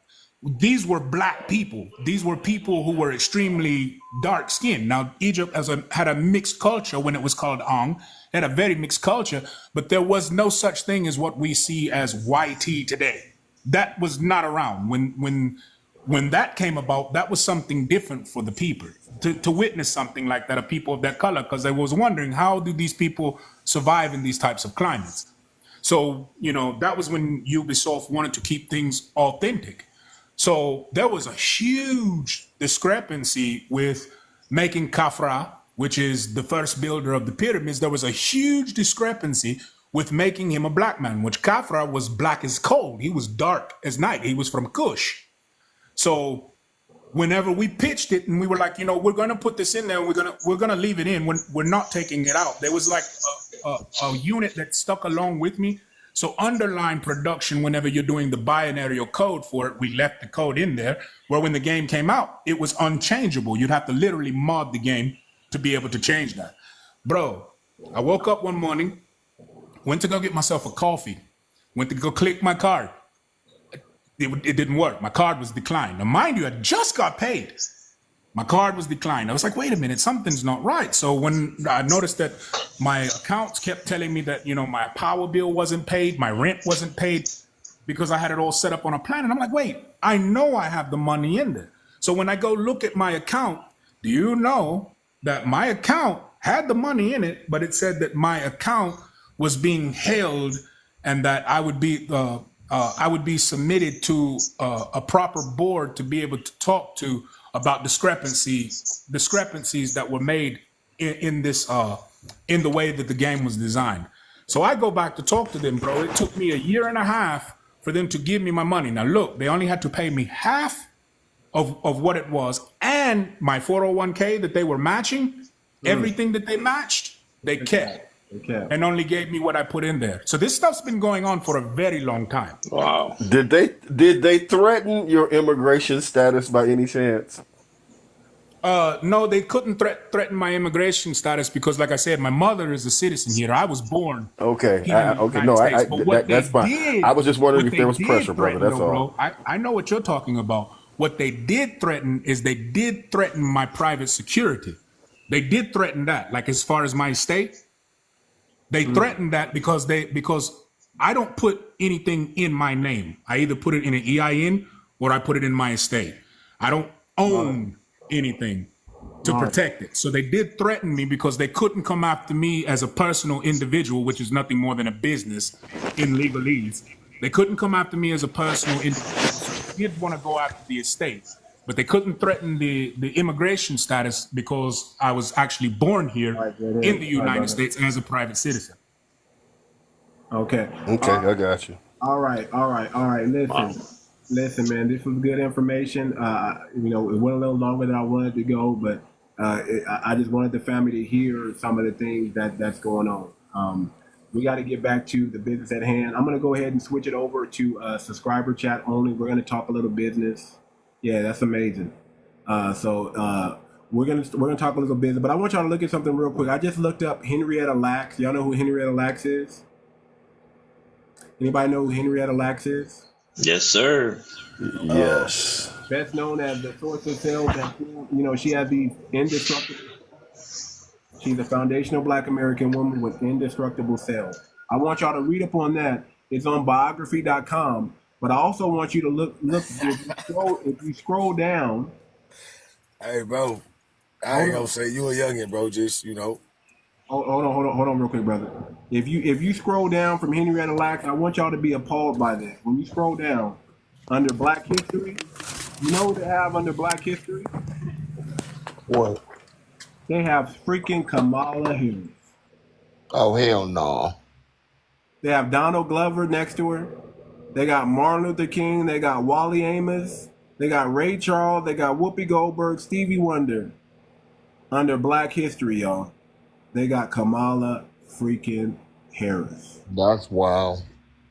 That is insane. That is freaking insane. And who was this person? Henrietta Lacks. Oh, no, wait. They put Kamala Harris under Henrietta Lacks. Henrietta Lacks. If you can believe that nonsense. Well, see, here's what happens when you don't control written history. Because that's what this is right now. This is supposed written documented history. And as we've known throughout our time, history is actually his story. It's not our story. On this thing too, they got Jesse Owens. Come on, I mean, and they got Kamala Harris surrounded around greats, around giants, right? In Black history. I don't even see Obama. I don't even see Obama. Right, that's what I was just saying. They didn't put Obama there. They put her. You know why? We done erased out Obama. Do you know why? Yes. They whitewashed. Well, go give us your. Give it to us, brother. Give it to us. Everybody that you just mentioned, including Martin Luther King, and I know a lot of people are going to hate me for this, including Martin Luther King, all of them are a part of the Thula and the Boule Society. Thank you. Every single one of them are members. And Henrietta Lacks is known, the code word for Henrietta Lacks is the infinite woman. That's what she's called, the infinite woman. She is literally known as Eve herself. Yes. And she is like, you know, when you have rituals and all that type of stuff, she is the one that even with the Society of Skull and Bones, the bones that they have with the crossbones, that's supposedly, you know, a representation of her skull after she's passed on, because her cellular structure is still being used. Wait a minute, Mills. Let him finish, Mills. We got this. We got it. We gonna give it. We got it. Brother, now stop cutting them off, brother. Let him speak. Go ahead. Yeah. So, the skull and bones literally use the symbolism of the skull and bones. That is Henrietta Lacks, because they look for it. It's behooving to them, right? It's a wonder to them how this woman has been gone from life, but her body is still alive. There's just no spirit in the vessel. And they're using her DNA structure along with her helix code, her binary numerals, and all of these things. And a lot of this stuff is being put in your medicines. A lot of this stuff is being put in your suntan lotions, your shampoos, all of this type of stuff. And the family research is coming. This is for educational purposes only, TikTok. F1, we love TikTok. This is for educational purposes only. Please TikTok, continue. And I'm gonna tell you this. I believe, And for educational purposes only, the reason why you're seeing your black women and your black daughters being snatched up is because they know she's not the only one that can do this. we know. Yes, indeed. Yes, brother. They haven't been snatching 2,000 FBAs a year for decades, continuously, accidentally. Okay, Right. 2,000 Notice, FBAs disappear every year, notice it's not accidentally. Asians, it's not whites, it's not Hispanics, it's not even Africans. It's not even Africans. It is foundational black American women. Yeah. And I'm gonna tell you this. The biggest problem is that the reason why you got all these people coming out now, and notice it's mainly what you see is the YT people and the Asian people talking down about AI. Oh, AI is gonna be the end of us. AI is gonna do this. No, what has happened is AI has become so out of control. It's so far out of their power that now AI has they download all this stuff into the AI's data banks to train it. So now the AI is telling. I mean, just a couple of years ago, black people didn't even know that they were in the United States way before there was a such thing as a slave trade. Well, it wasn't called the United States, but the Northern Gate. They didn't even know that. A lot of black people thought that they only came here during the times of colonizations, but they don't talk about those 13 black colonies that were here that were established by France, England, and America. At the time, they don't talk about those colonies that were already here and how in the United States, it wasn't the United States. There was a black president already, right? Before the U.S. became the U.S. Yeah. Yep. And the colonies were failing. Yep. Who did they want? There was a black. I can't remember his name. Y'all got to fact check it. Look it up. There was a man that rose up and they put him in power. He was before George Washington, y'all. Yep. And then George Washington replaced them. As a matter of fact, pre-European American history is what they eliminated. The black man came and fixed everything. The same thing that happened in Mexico with Vicente Guerrero. Vicente Guerrero fixed everything and put him on the map. And then as soon as he fixed it, they replaced him. And then they said, we're never going to put him in power again. They use us because they know who we are. We're like the good luck charm. If we ever were to leave this country would fail. They know that. So they have to scare us to stay. They got to tell you that in Africa it's all wild animals and low level living until you go there and you find out that that's a lie. They're trying to keep you here. They want to scare you to stay only in the U.S. They don't listen. These last 10 years have been the most black men have ever traveled the globe. I'm one of them. I've been to 12 countries, and I've been to 12 countries in 5 years. Okay, and it's opened my eyes. It's opened my eyes. That man is called. They called him Benjamin Banneker. That's not his real name, but they called him Benjamin Banneker. He's the one that built Washington D.C. and he's also the one that raised George Washington on the square. Because just like in masonry, they try to tell you that masonry was created by so-called white people or whatever. No, it was created by Prince Nassar, who they call Prince Hall today. Benjamin Banneker was one of the establishers of the United States of America. He built the United States of America. And one of his descendants was Hiram Rhodes, who built the Republican Party, which was for black people. And if you pay attention, this whole, like they're pushing this Heritage Foundation, all this type of stuff today in your face. But what they don't tell you is that Lyndon B. Johnson said that he would have the ends voting Democrat for 200 years. Biden comes in and tells you you're not black if you don't vote for him. Then Obama jumps on the screen and says, well, you're not black if you're not voting for Kamala. Hiram Rhodes would roll over in his grave to see the state that we as a people have become, because before America was established in 1776 as the United Corporations of America, we were a republic. And guess who ran the republic? Yep. People that look like me and you. Yep. Right. Yeah. All right. So this is what we're gonna do. They done slapped the Associated Press. This is for educational purposes only. This is for educational purposes only. This is some real game. We love TikTok chop. Right, but we gotta switch it up. We gotta switch it up real quick. I actually, you know what? I might have to table this until tomorrow. I just might have to make this the topic tomorrow. We're gonna talk about black-owned businesses.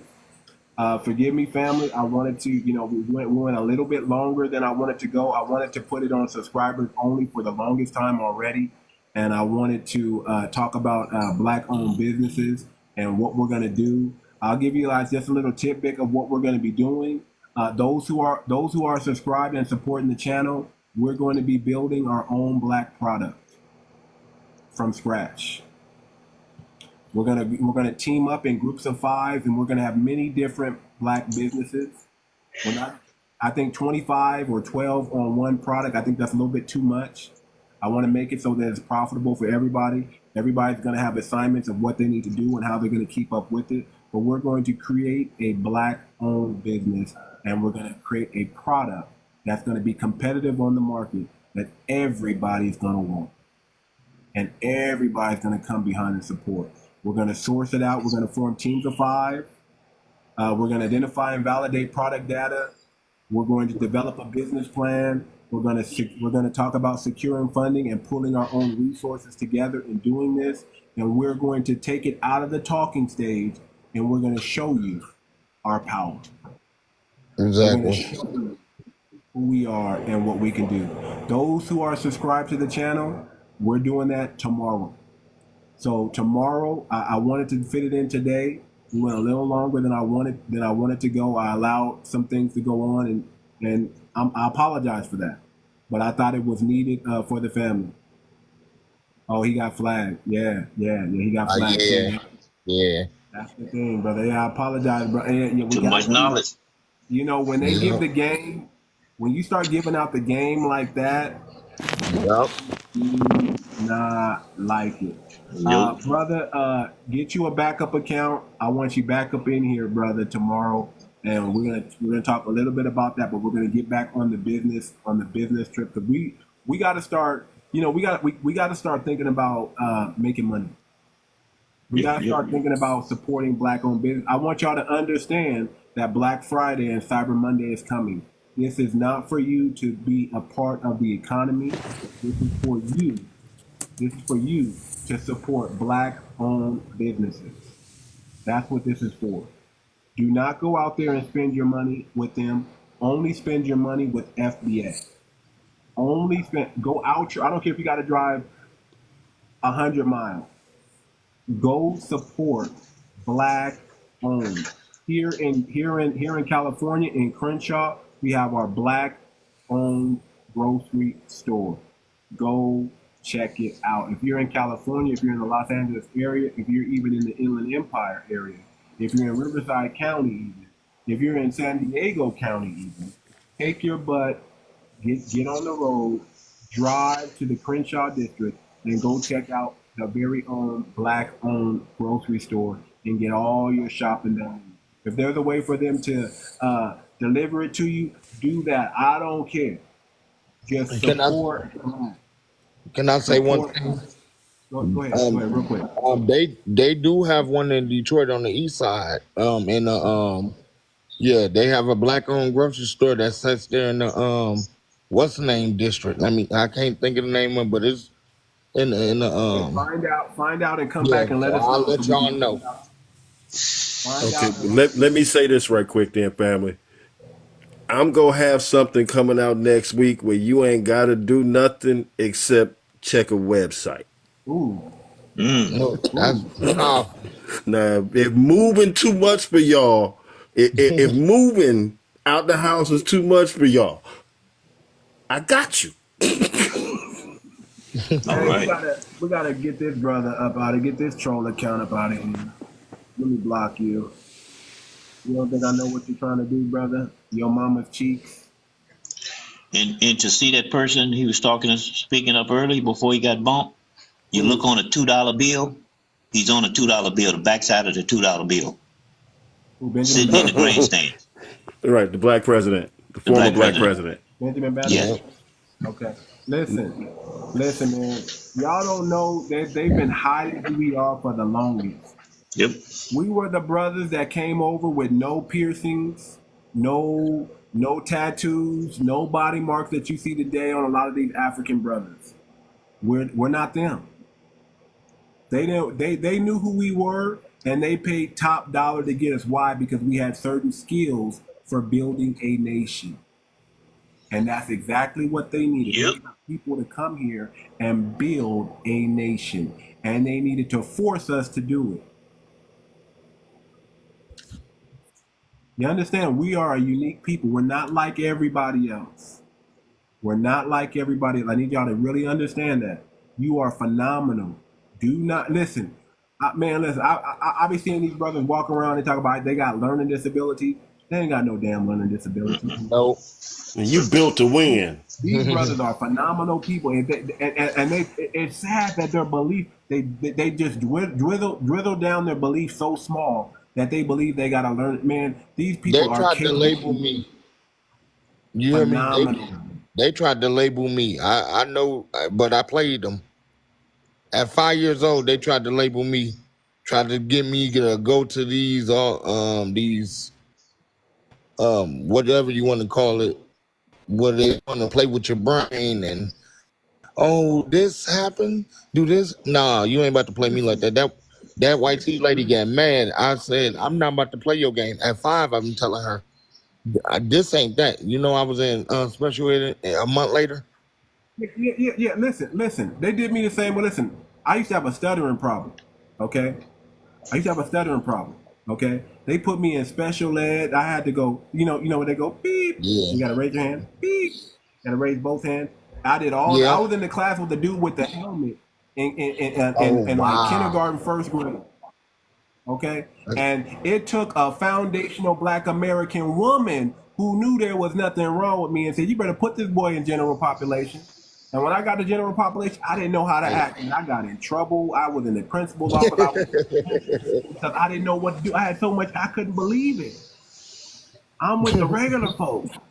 And then when I got to the class, I just excelled even more. I Golden State exams that they took in California every year, above and beyond, above, excellent, high achievement. I outscored everybody in class, y'all. That's what's up. But brother, I promise, brother, I tell you, they did the special ed class. That's what they do to all of us. And if you got that one mama that wants to get that check, she gonna make you play dumb, act like you crazy, so we can get this check. That's crazy. That is insulting. Oh yeah, I hate that. I hate that. Listen, I hate brother. Any woman that does that to their son or their daughter, shame on you. Shame on them. Shame on you. Shame. I seen. Listen, one of my best friends. I kid you not. One of my best friends. His mama told him to play dumb so he can get a check. Yeah, a lot of my homeboys got one. Started scribbling on the wall. Started flying at the mouth so they can get this. That's what it's super easy money, but it's not intelligent money. It's not. Right. And we're supposed to be working intelligently. So imagine anyone who's not working with intelligence is a false prophet. With a guy who's pretending to be slow. You want to hear something? You want to hear something amazing? I don't tell too many. I tell a lot of people this story. They put me in there. My 9th grade teacher, she wanted me to get out because she was like, I don't know why they got you in here. And she's like, how long you been there? I said, since 5th grade. 3rd grade or something, 2nd grade or something like that. She was like, why was you in here? I said, I don't know. She's like, you're reading on point. You understand this, that, and third. You know, she was like, I'm going to see if we can get you mainstream out of here and whatever. So she was telling me the story. Come to find out, her nephew was Mike Bibby, the basketball player. My teacher was Mike Bibby's auntie, and her brother was Mike Bibby Sr. You know that's crazy? In 1st grade, yeah, that's crazy. In 1st grade. Brother, they did that to me in high school. In 1st grade, they literally, the foundational Black American woman said, you are too intelligent to be in this class. Yeah. Why did they put you in? Same story. She got me up out of there and put me. Same story. I was in class with the guy with the helmet, and the guy had to hold a rock. If you took this rock from him, he'll beat you up. He'll summon up the strength of 10,000 men and take you out and take that rock out of his hand. I promise you. I tried. That's crazy. Absolutely. That's what you fight to get. That's where they're saying young black men are at in their intelligence factor and their intelligence level. That's where they viewed you at. Now, I can only say this to be quick. In my particular case, I transferred from a public school to a Catholic school. And they immediately put me in the remedial English class. Right. Now, as you hear me speak right now, I spoke like this then. Do I sound remedial to you all? No. Do I sound uneducated, unread? No. But look, when they decided to give me a test, wait a minute. When she decided to give me the test, she was like, "Okay, read these words." I'm reading. Now, mind you, I'm a sophomore. She read words. You all the way up in the senior reading class level already. Right. I'm in senior reading level and I'm a sophomore. It had nothing This to is do where with they assumed that this is where our intelligence factor was. No, they don't assume. Let me tell you, That's brother. why I'm glad they're doing away with the educational system. It ain't that they assuming. I'm glad they get rid of that educational system. They do that to dumb us down because they know we're intelligent. When they come after you, they know you already intelligent. It ain't that they come and they don't know. They come to dumb you down. They want to put you in that class because that's what they did to our people. Think about it. Brother, I'm not going to disagree with you because I ain't going to tell you no lie. From my personal experience, I always said I had a PhD in human psychology when I went to kindergarten. I said that. I was so smart in kindergarten. Let's do this. In that center, let's put a tutoring center in that neighborhood shopping center. In that shopping center, put a tutoring center up in there. Matter of fact, let's make it a daycare center. Forget it. Let's go all out because we got enough sisters out there. We got enough sisters out there and brothers that need help and assistance so that they can go and tend to their business and know that their child is going to be safe and secure. Check this out. Do a nursing school. Do a nursing school. Everybody ain't gonna have the intelligence for that, but they will have the intelligence and the capability to care for another human being with sufficiency. I want y'all to research I want y'all to research Chinese shopping centers. I want y'all to research that. Okay. Do your research. Go if you got them in your neighborhood. Go there and visit and see how all these Chinese people put their stuff together. Yeah. Got one in my neighborhood. Go talk to them. Go make friends with them. Go look around. Go see what's going on. Because guess what? We about to have the next one. And they're about to start popping up all over. We need in our community black shopping centers, black grocery store. It's going to start with we got to have the pinnacle. Grocery store, nail shop, barber shop. We got to do it big. We're going to open it. We're going to open one up. Matter of fact, I'm going to tell you like this. We're going to try to open one up maybe in the next 12 months. Let's keep it a buck. If we can do it, that'd be great. We need to have a centralized point with which we've got the real estate and the resources, but it's got to be a central point. Yeah, we'll figure out where we want to put it, where we want to place it, and all that stuff will be strategic. It'll probably be in one of our cities that we're living in right now. That's part of the first. I'm gonna tell you like this: the first 50 subscribers, I'm keeping it at $3. But after we reach 50, it's gonna go up. Can I be real with you? It's gonna go up. Can I? I'm being that I am from Detroit, and I know that how they property run low and cheap. That's where you want to be because they fixing it up and they selling the land cheap right now.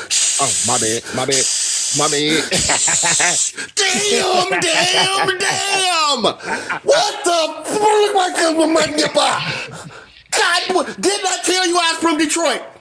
My bad, bro. My bad. Goodness gracious, you somebody, you. You keep giving away the gold mine. Shut up. Thank you for the game. Hey, listen. That's why we need to talk with each other, y'all. That's why we. Wait. Look. Do y'all got Discord? Security. Y'all on Discord, right? Listen, we need our. Hold up, bro. Yeah, we're gonna get on. I do have a Discord. I'm about to open up to everybody real soon. It's my own personal Discord. That'd be way better. Give patience. Shh. Let him finish. He gotta go. FBA and your lineage checks out. I want y'all to join the FBA Discord as well. Okay, but I'm gonna start my own. I already have my own Discord. I'm gonna open it up to the family for this channel, and this is where we're gonna do our business and our business development. We're gonna start looking at some things, and we're gonna start making moves and calling the shot and getting the things that we need. Okay, we're gonna start doing the things for our lineage. Okay, so I'm gonna open it up. Give me about 3, 4, 5 days. You know, I just have to do this. I'm not too familiar with Discord, so I gotta train myself on it. Once I know a little bit more, I'm gonna start moving everybody, especially when we talk about the business. We're gonna start moving over there to the Discord, and those who subscribe to the channel already, you're gonna have access to the Discord and everything like that. So don't worry about it. You're gonna have access to more. Listen, those who are supporters of this channel, you're gonna have access to so much stuff. Man, trust me. One more thing, if you want to learn how to do Discord, you got any young teens around there? Show you. They know how to do. Just get it together. Okay, what I'm learning. I'll have it together. But Discord is a great tool right now. But we gotta come with our own platform. That's why I say Black Project 2025. I wish it well. I want them to start their own platform. I want somebody to develop a Black-owned platform that we all can move to, that we all can trust. We need that right away. We're going to be doing 2 things on this channel. Not only are we going to be starting Black-owned businesses, but we're going to be working on the FBA coin. I'm going to start recruiting people. I want black people, black designers, black developers. I want y'all to hit me up because I want to make this coin phenomenal. I'm going to give you guys 8 million coins. Anybody who works on the project with us, it's probably going to be about 12, maybe 14 of us. We're each going to get 8 million coins out of it, so it's going to be well worth it. And we're going to do airdrops, give a lot of free coins out to the family. The pump start is going to start out at 1 cent, and we're going to grow this cryptocurrency. And I believe it's going to be competitive with Ethereum, and one day competitive with Bitcoin. That's how powerful this coin is going to become. But we're going to take our time in developing it. We're not going to rush. If it doesn't come from this platform, I'm just going to say don't trust it because they're not going to do it the way we're doing it. They're not going to develop it. This coin is going to have a function. It's not a meme coin. It's going to do something for our community. It's going to be something that we can use and we can fall back on when the system turns on us. We're still going to have motion. We're never going to have our motion stopped, y'all. Everything is moving to digital currency anyway, so we might as well hop on it now. Yep.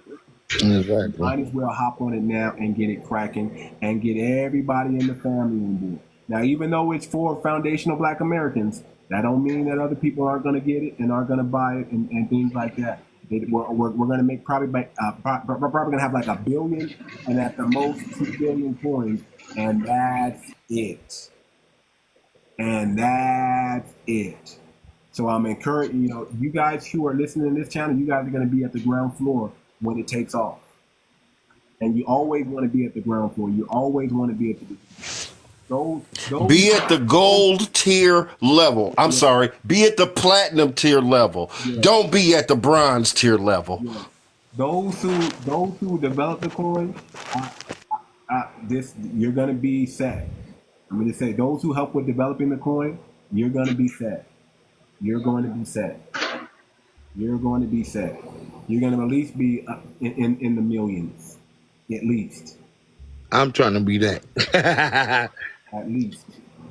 So we're going to develop this coin. It's going to be a way to be a fast payment center so we can send money to our loved ones and families anywhere in the world. It's going to have that feature. It's going to have also a feature of crowdfunding attached to that. There's going to be so many things. We're going to work out what benefits that we need for our community. It's even going to be a form of self-reparations.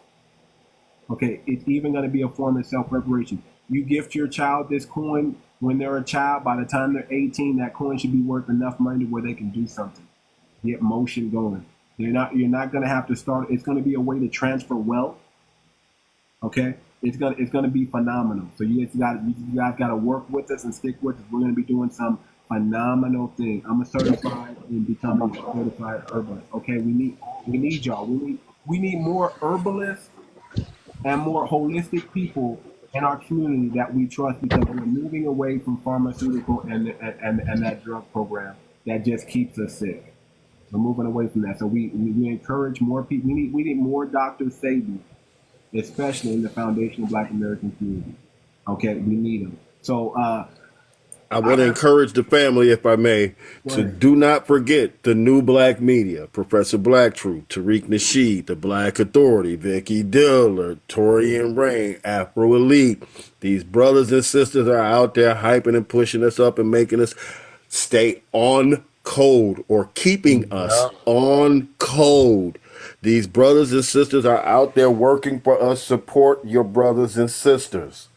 Be one, family. Be one. Yeah. Okay, and also if you want to support Marcel Dixon, americanfreedmenapparel.com, americanfreedmenapparel.com. You can also get your deodorant, rootworkstyle.com, rootworkstyle.com. That's 𝗔𝗯𝗂𝘁𝗂𝘁 if you want to support that. 𝗔𝗯𝗂𝘁𝗂𝘁, yeah.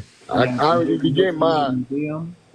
Hold on, brother. He also has the Hidden History Museum. If you guys want to fund and donate to the Hidden History Museum here in California, when you guys come out, you guys need to go check it out. It's phenomenal. It's right there. It's in a Black neighborhood. Okay, it's in a Black neighborhood. It's safe. You can go there. You can go check it out. Okay. What other announcements? You said the media. We talked about Marcel Dixon. We talked about 𝗔𝗯𝗂𝘁𝗂𝘁, what he got going on. Oh, don't forget my store, muchoart.com. I got some FBA apparel on there. I got some lineage business stuff on there. I'm still working on coming up with the hat. That when y'all see me replace this hat, it's going to be an FBA hat. And it's going to be like remember the NWA letters, the NWA hats? It's going to say FBA on this hat. So I'm looking for. That's hard. Yeah, it's going to be hard. And then the NWA type t-shirt is going to have FBA. So y'all go check out muchoart.com. I got some t-shirt stuff up there right now. I'm going to be coming out with some hoodies. The hoodies are going to be unique. I also like all over print t-shirts. I'm going to be coming out with some all over print t-shirts that are going to be fresh. I got a Buy Black t-shirt. I got the Pan Black American t-shirts on there now. Pan Black American t-shirts are on there now. So check out muchoart.com. Camille, man, I'm sorry we didn't get to you, brother, but I want to hear from you real quick before I close out, and then I'm gonna have Cousin close us out again. And Mongo, you're gonna talk and close us out. Camille, can you unmute your mic real quick, brother?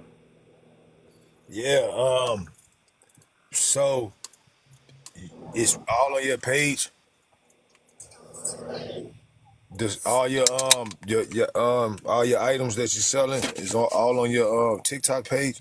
So if you click the link in my bio, the very first link is my muchoart.com, and then also make sure you get the Foundational Black American Constitution, the FBA Code of Honor, and the FBA Treaty is also on there. Those three things are free. Everything else, there's a cost. I have a book, Why Ball on a Budget, When You Can Budget and Ball. You can get that book as well. It's only like $10. It's going to teach you how to build up the discipline to save money, and also you want to be saving at least minimum $1,000 a month. Nothing happens until you're able to save minimum $1,000 a month. That's the goal. That's the plan. I also have a book on prayer in there as well. I also have some music on Amazon Music, on YouTube Music, on Spotify, on iTunes. All you gotta type in is my name, Too Much Moxie, with 3 O's, TOOO, Too Much Moxie, and my music will come up. It's phenomenal. I'm sure you guys will love it. I only make positive music, and if I don't like it, if it's not banging, I don't put it out. So all my stuff, for the most part, is banging. There's going to be a lot of songs there you're going to like. Trust that. Go ahead, Cammy. All right. Thanks for throwing that in the air, cause I'm definitely about to make today a productive day. And then I'm gonna go on there today and buy at least something. Hey, be careful out there, brother. Be careful out there. Come on, man. Be careful out there, brother. I'm definitely gonna go in there and buy a T-shirt. I definitely got to give me one of them Pan-American, what you say? Black American shirt. Yeah, they're on there. Check that. I'm gonna go buy one of them right now. Yeah. So it's okay. I can use Cash App. You'll be the only one. See, what I love about, listen, this art that I do up here, you'll be the only one to have it. Nobody has stuff that I have on there. Nobody has this stuff. Right? This is all 100%. None of this copy. This is all original. The Pan Black American T-shirt. If you wear that right now, everybody's gonna be asking me where you get that shirt from. Where you get that shirt? I'm definitely finna go. You got a red one? I'm finna go over there and order one of them right check now. It out. Yeah, it comes in multiple colors. It comes in multiple colors. I'm finna go order me a red one right now. Other than that, we getting ready to do some things, brother. Let me tell you this right now. We're getting ready to do some things. I wasn't kidding when I said next week. I've been putting something off. I've been putting something off because I didn't know for sure how it might flow. But I'm going to accept my own words and trust the family. Get your shirt up there soon, yes, it'll be a part of. It's gonna have to get integrated into what's already in effect. But you can count on for sure having a second distributor. Hey, too much. What's that? Before we leave, because the brother took it to the before we leave, I'm trying to get in where I fit in with y'all. You know, I got a book. It's entitled 𝗣𝗲𝗿𝗵𝘁𝘀𝗀 USP. I got the hardback copies, softback copies. What's it called? It's called 𝗣𝗲𝗿𝗵𝘁𝘀𝗀 USP. It's based on a true story, but it at the time when 𝗣𝗲𝗿𝗵𝘁𝘀𝗀 USP is really the real. Is that Victorville in California? Yes. Are you from Victorville, brother? No, I'm from Chicago, but I still stay out there in California and stuff. So I actually Are you in California now? No, I'm in right now. I'm in St. Louis right now. Okay. He appears to know the history and is proud of the history. Let him rock the history. Tell the story. Don't matter. I live about probably like 45 minutes from Victorville.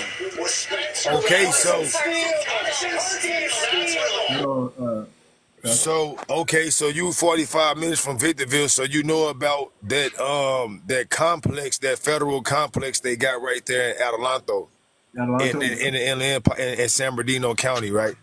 So I had a few relatives that wound up in there, cause they my people stay out in California. They in the I'm not from out there. I'm from Chicago, but I always grew up going out there for the summer to the Bay Area and going up there to Long Beach. But I was going up there to Long Beach, but long story short is that I'm just saying, like, you know, I want to stand to Mike Tyson like this, the slap. Look at the muscles. I want to like, I'm finna go in here and order me one of them T-shirts from you today. But I'm trying to get in what I fit in on the business side as far, because my book is up. It's right now. If anybody was to order a hardback or a paperback or even an e-copy, you can get that quick, fast, and hairy, like within a couple of seconds. And it's just a simple process to where you don't need nothing but like Cash App. Maybe I do Cash App and PayPal right now. I also have Zelle, but I like to work the Cash App because it's quicker. But I'm just saying all that to say this, like, for an e-copy, it go to any device you want it sent to, and it's a real quick transaction, and you ain't gotta do nothing but like say if you cashed out me for the e-copy of the book, and then you put in the box that what it's for, like for the book 𝗣𝗲𝗿𝗵𝘁𝘀𝗀, but instead of putting 𝗣𝗲𝗿𝗵𝘁𝘀𝗀 USP, just put in your your email address. I'm gonna send it straight to your email, and from once you get it, the email file, it's an e-copy. You're gonna get the e-copy email file, and you'll be good from that. But so I'm trying to network with you on some business stuff too. So I'm gonna support you, and I'm also looking for support because, like, hey, we are the reparations. That's why I was getting to. We are the reparations. We got all the talents. We got all the skills. We are the resources. We don't have to sit around and. Let me tell you how simple it is. If we wanted to make you a millionaire today, all we got to do is go. If we get like a million people or 100,000 people or 1,000 people right now, they can buy your book. That's how easy it is and how much power we have to point at something and make somebody well off. Exactly. So that's what I'm gonna do. I'm gonna get that T-shirt, and when I wear that T-shirt, I'm gonna have to get a few of them because I'm gonna get into the habit of wearing it, and it's gonna be advertised me. And every time somebody asks me about it, I'm gonna send them to where they can get it from, and they're gonna be getting it from you. So that's what I'm saying. Like, this is the reparations, us networking and doing what we was doing, going back to doing our own thing is what I'm saying. We going back to doing our own thing, being independent, and we got our own to support each other, and we are the resources. We are the money. We the money. We are the money. We the gold. We the valuables. We the ones who determine what the next trend is gonna be, what the next genre of music, what the next hot thing or the next thing that's vital. We decide that. So guess what? We can say right now, right here, right now, out with the old, in with the new. We off everything that everybody has exploited us for. Oh, that's old now. But with our new stuff, you can't steal this. You cannot go and take this and do what you want to do with it. If you're not FBA, you ain't even allowed to touch it unless we give you permission to. You ain't allowed to speak on it. So if we make a dance up, it ain't cool for you to do our dance no more. If we make a genre of music, we don't just allow you to just up and just start stealing songs off the radio like Elvis Presley was doing. It's over with. Okay, we don't have to allow them to copy us and steal from us just to turn around and tell us, no, we ain't get it from you. You got it from us. Like, no, we done with that, man. Right. Real quick. And I'm a mic up and I'm done, bro. Okay, appreciate it. We're about to take over country music, y'all. We're about to take back country music. You know how popular country music is? I listen to guys, yeah, they got some black guys right now that's doing that. I'm telling you, the lick right now is everybody. I want y'all to think about country music, and if you got some talent, you got some skill, we got to take it back. I want you to point your kids into the country music realm and watch what we do in country music. Watch how they abandon country music and give it back, because we're gonna make it so phenomenal that they're not even gonna want to listen to the "Oh, take my heart, my achy." But they're not even gonna want to hear that stuff. They're gonna want to hear that stuff like "Don't touch my truck." But what's that brother name? That young brother that was a couple years back. And he sung that "Turn the Lights Down" and that song. And they loved him. Come on, you team LGBTQ. You talking about Lil Nas X? No, not him. No, it was a young brother. Turn the lights down low. No, my pony riding my horse. Yeah, that's Nas X. Which was a whole town road. No. It was a young boy, a black boy. I ain't talking about Lil Nas X. He was on one of them shows. I think The View. Not The View, but The Voice. He was on one of them shows a while back, and he bust out. No, matter of fact, he was on. I'm sorry, brother. If it's been on mainstream TV, I gotta tell you, don't tell. I ain't seen nobody. What you're talking about is the guy that's the same guy that made the song "Don't Touch My Trunk." Just go Google on YouTube. "Don't Touch My Truck." That's the same guy you're talking about. The young boy, okay. He started out on he started on America's Got Talent. Yep, that's what it was. Yep. The only black person singing country music. Ain't no damn. And this I'm not y'all. I was talking to somebody else. I'm mic up. I'm mic up. I'm not talking to y'all. Yeah. It was a black guy on America's Got Talent. He sung that song that you're talking about. "Take my life and take my road." Whatever. I don't even know the song, but I know the song. He sung that with a deep voice, and he came out with a song, "Don't Touch My Trunk." Like, "Don't touch my truck." It was like 4 years old. This came out 4 years ago. We didn't even know it came out. But he put a whole new spin on country music, y'all. And I love that song. I bang that song in my car especially when I'm in a truck. Yeah, it's good. I like the other one too. The other dude. He got a lot more songs than that. But I'm telling you, the lick right now, and what we need to point at, what will really upset the power that be, what will really make them say we got to give these people what they want because they're gonna start taking back everything. We got to get in country music. Listen to what I'm saying, family. We got to get involved in country music. I want to be your man. That's it. Phenomenal. Phenomenal. Get involved in country music. Start putting your artists, independent artists, singing country music, and watch what happens. We need to have our own Black Country Music Awards. Oh, I was just thinking when you said that, we need a studio. We need to have our own black. We no longer are we going to their awards. We're only gonna go. Matter of fact, that needs to be the standard. We don't show up at anything Globe, American Globe, Tony Awards, Oscar. We don't. If it ain't FBA, it don't exist. Right. We do our own thing. We give our own accolades to our own people. FBA or nothing at all. That's the way we're moving. From here on out, 2025 is going to be a phenomenal year, y'all. We got 4 years to ramp up. Because after we ramp up, I guarantee when they see what we're doing, they're going to try to shut us back down. And we got to. And y'all know what? And with that being said, prime example, if we all get together, 1 million of us turn, you are already financially stable, but I'm just saying we buy 1 million of your t-shirts. Imagine how much work you can put in. We know you're a righteous brother. You up here doing this for free. Same for myself. You know I'm righteous.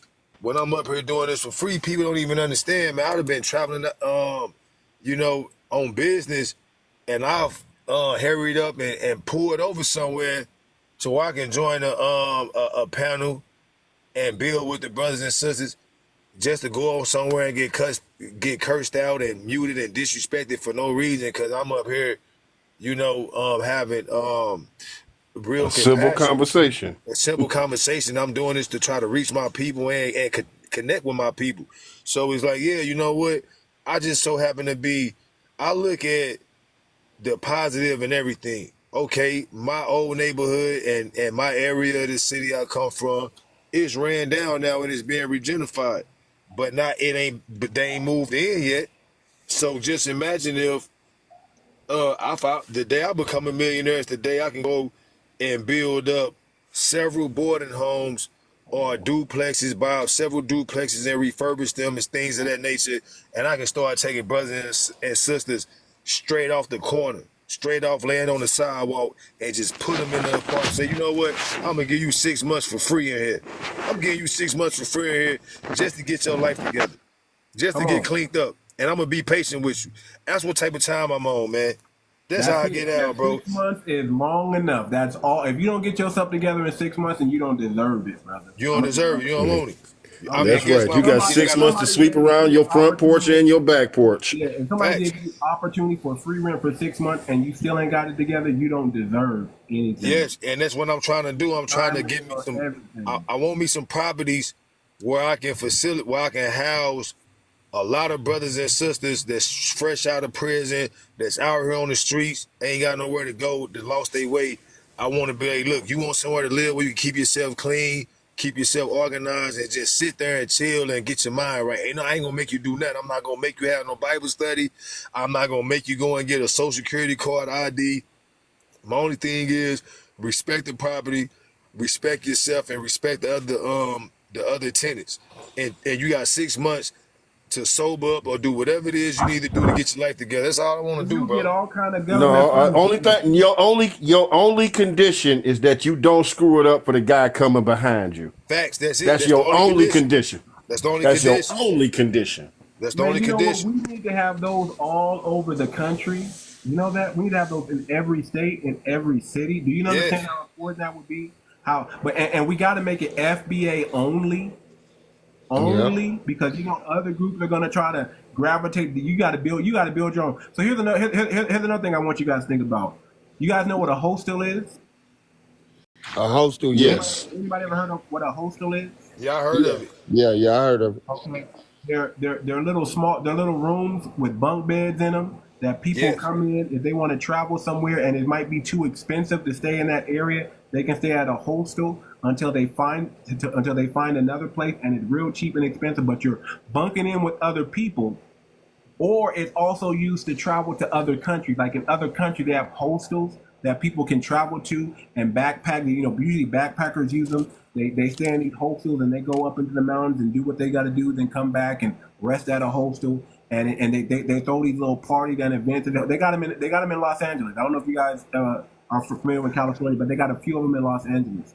We need to think about opening up hostels for ourselves, for the FBA family, for people who are coming in. They want to experience the city before they start purchasing and buying in that city. Yes. And they don't want to be too expensive, right? It's too expensive to move, but you got to inch your way in there. Think of hostels, and also think about what our brother Cameo was talking about as well. We need those in every country. So let's go to work, fam. We got a lot of work to do. I was gonna say something like, you can take like 10K and invest in one of these sandwich shops and stuff like that. They had stuff like that. Like I think what's the name do a Steak and Shake. They're a sandwich shop. They sell steak sandwiches and shakes, and you can invest 10K into that. I mean, franchises are a way to go. The only issue I have found with a franchise is that you generally are supposed to have X amount of dollars in cash on hand to cover staff and or expenses, and that number is 500,000, I think, or is it 5 million? Yeah, that's only if you. That's only different for different franchises and what right. And you gotta follow. You gotta follow their rules and their guidelines.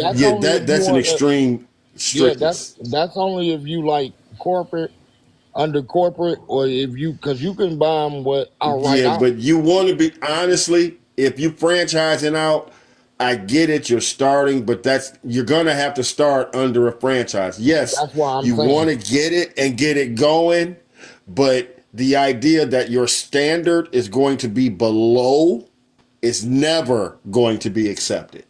Right. Not for one iota, not for one dot. So you are always going to be responsive to the company standard, no matter what you think, no matter franchisee or independent. Right. Because I was the only reason I said that because it was a young black lady from California. Yeah, she turned her McDonald's into $1 million business.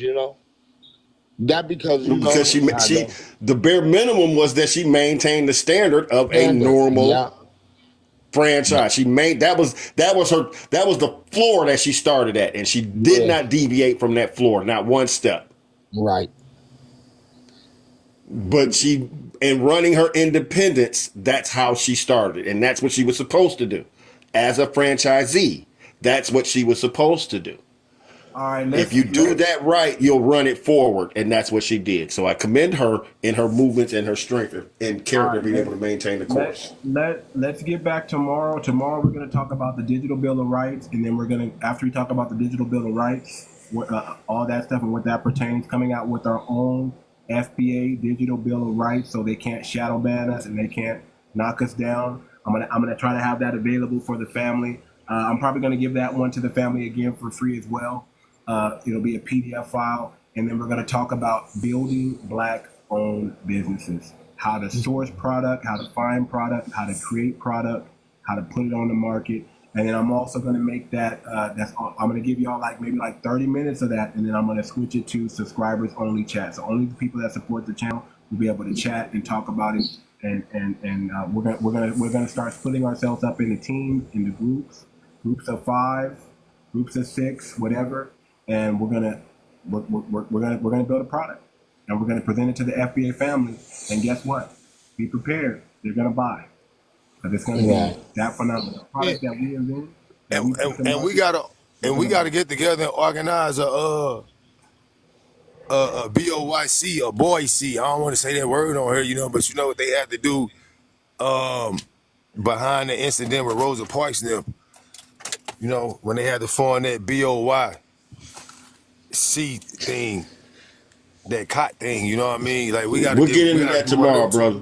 Yeah. We'll get into that tomorrow because brothers got to go. Yeah. All right, God bless y'all. Thanks for having me up, man. I gotta go, but here's the thing before we go. Make sure, remember Black Friday. We don't participate in Black Friday. We're driving the black hole. That is part of our _BOYC right there.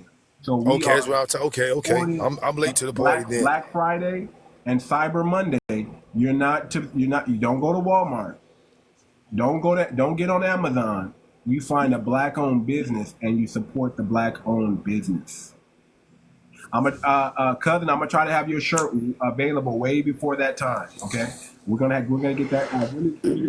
When I figure out how to properly be able to work this damn system, you and I need to talk immensely because I wasn't kidding, bro. I've been sitting on something and just waiting. Okay, we're gonna talk. Okay. We're gonna talk, brother. We're gonna get it, and we're gonna get that shirt available so y'all can buy Cousin's shirt. Make sure y'all follow Cousin because if y'all want to see Cousin's handsome face because he can't cam up, if y'all got to give him some more follows.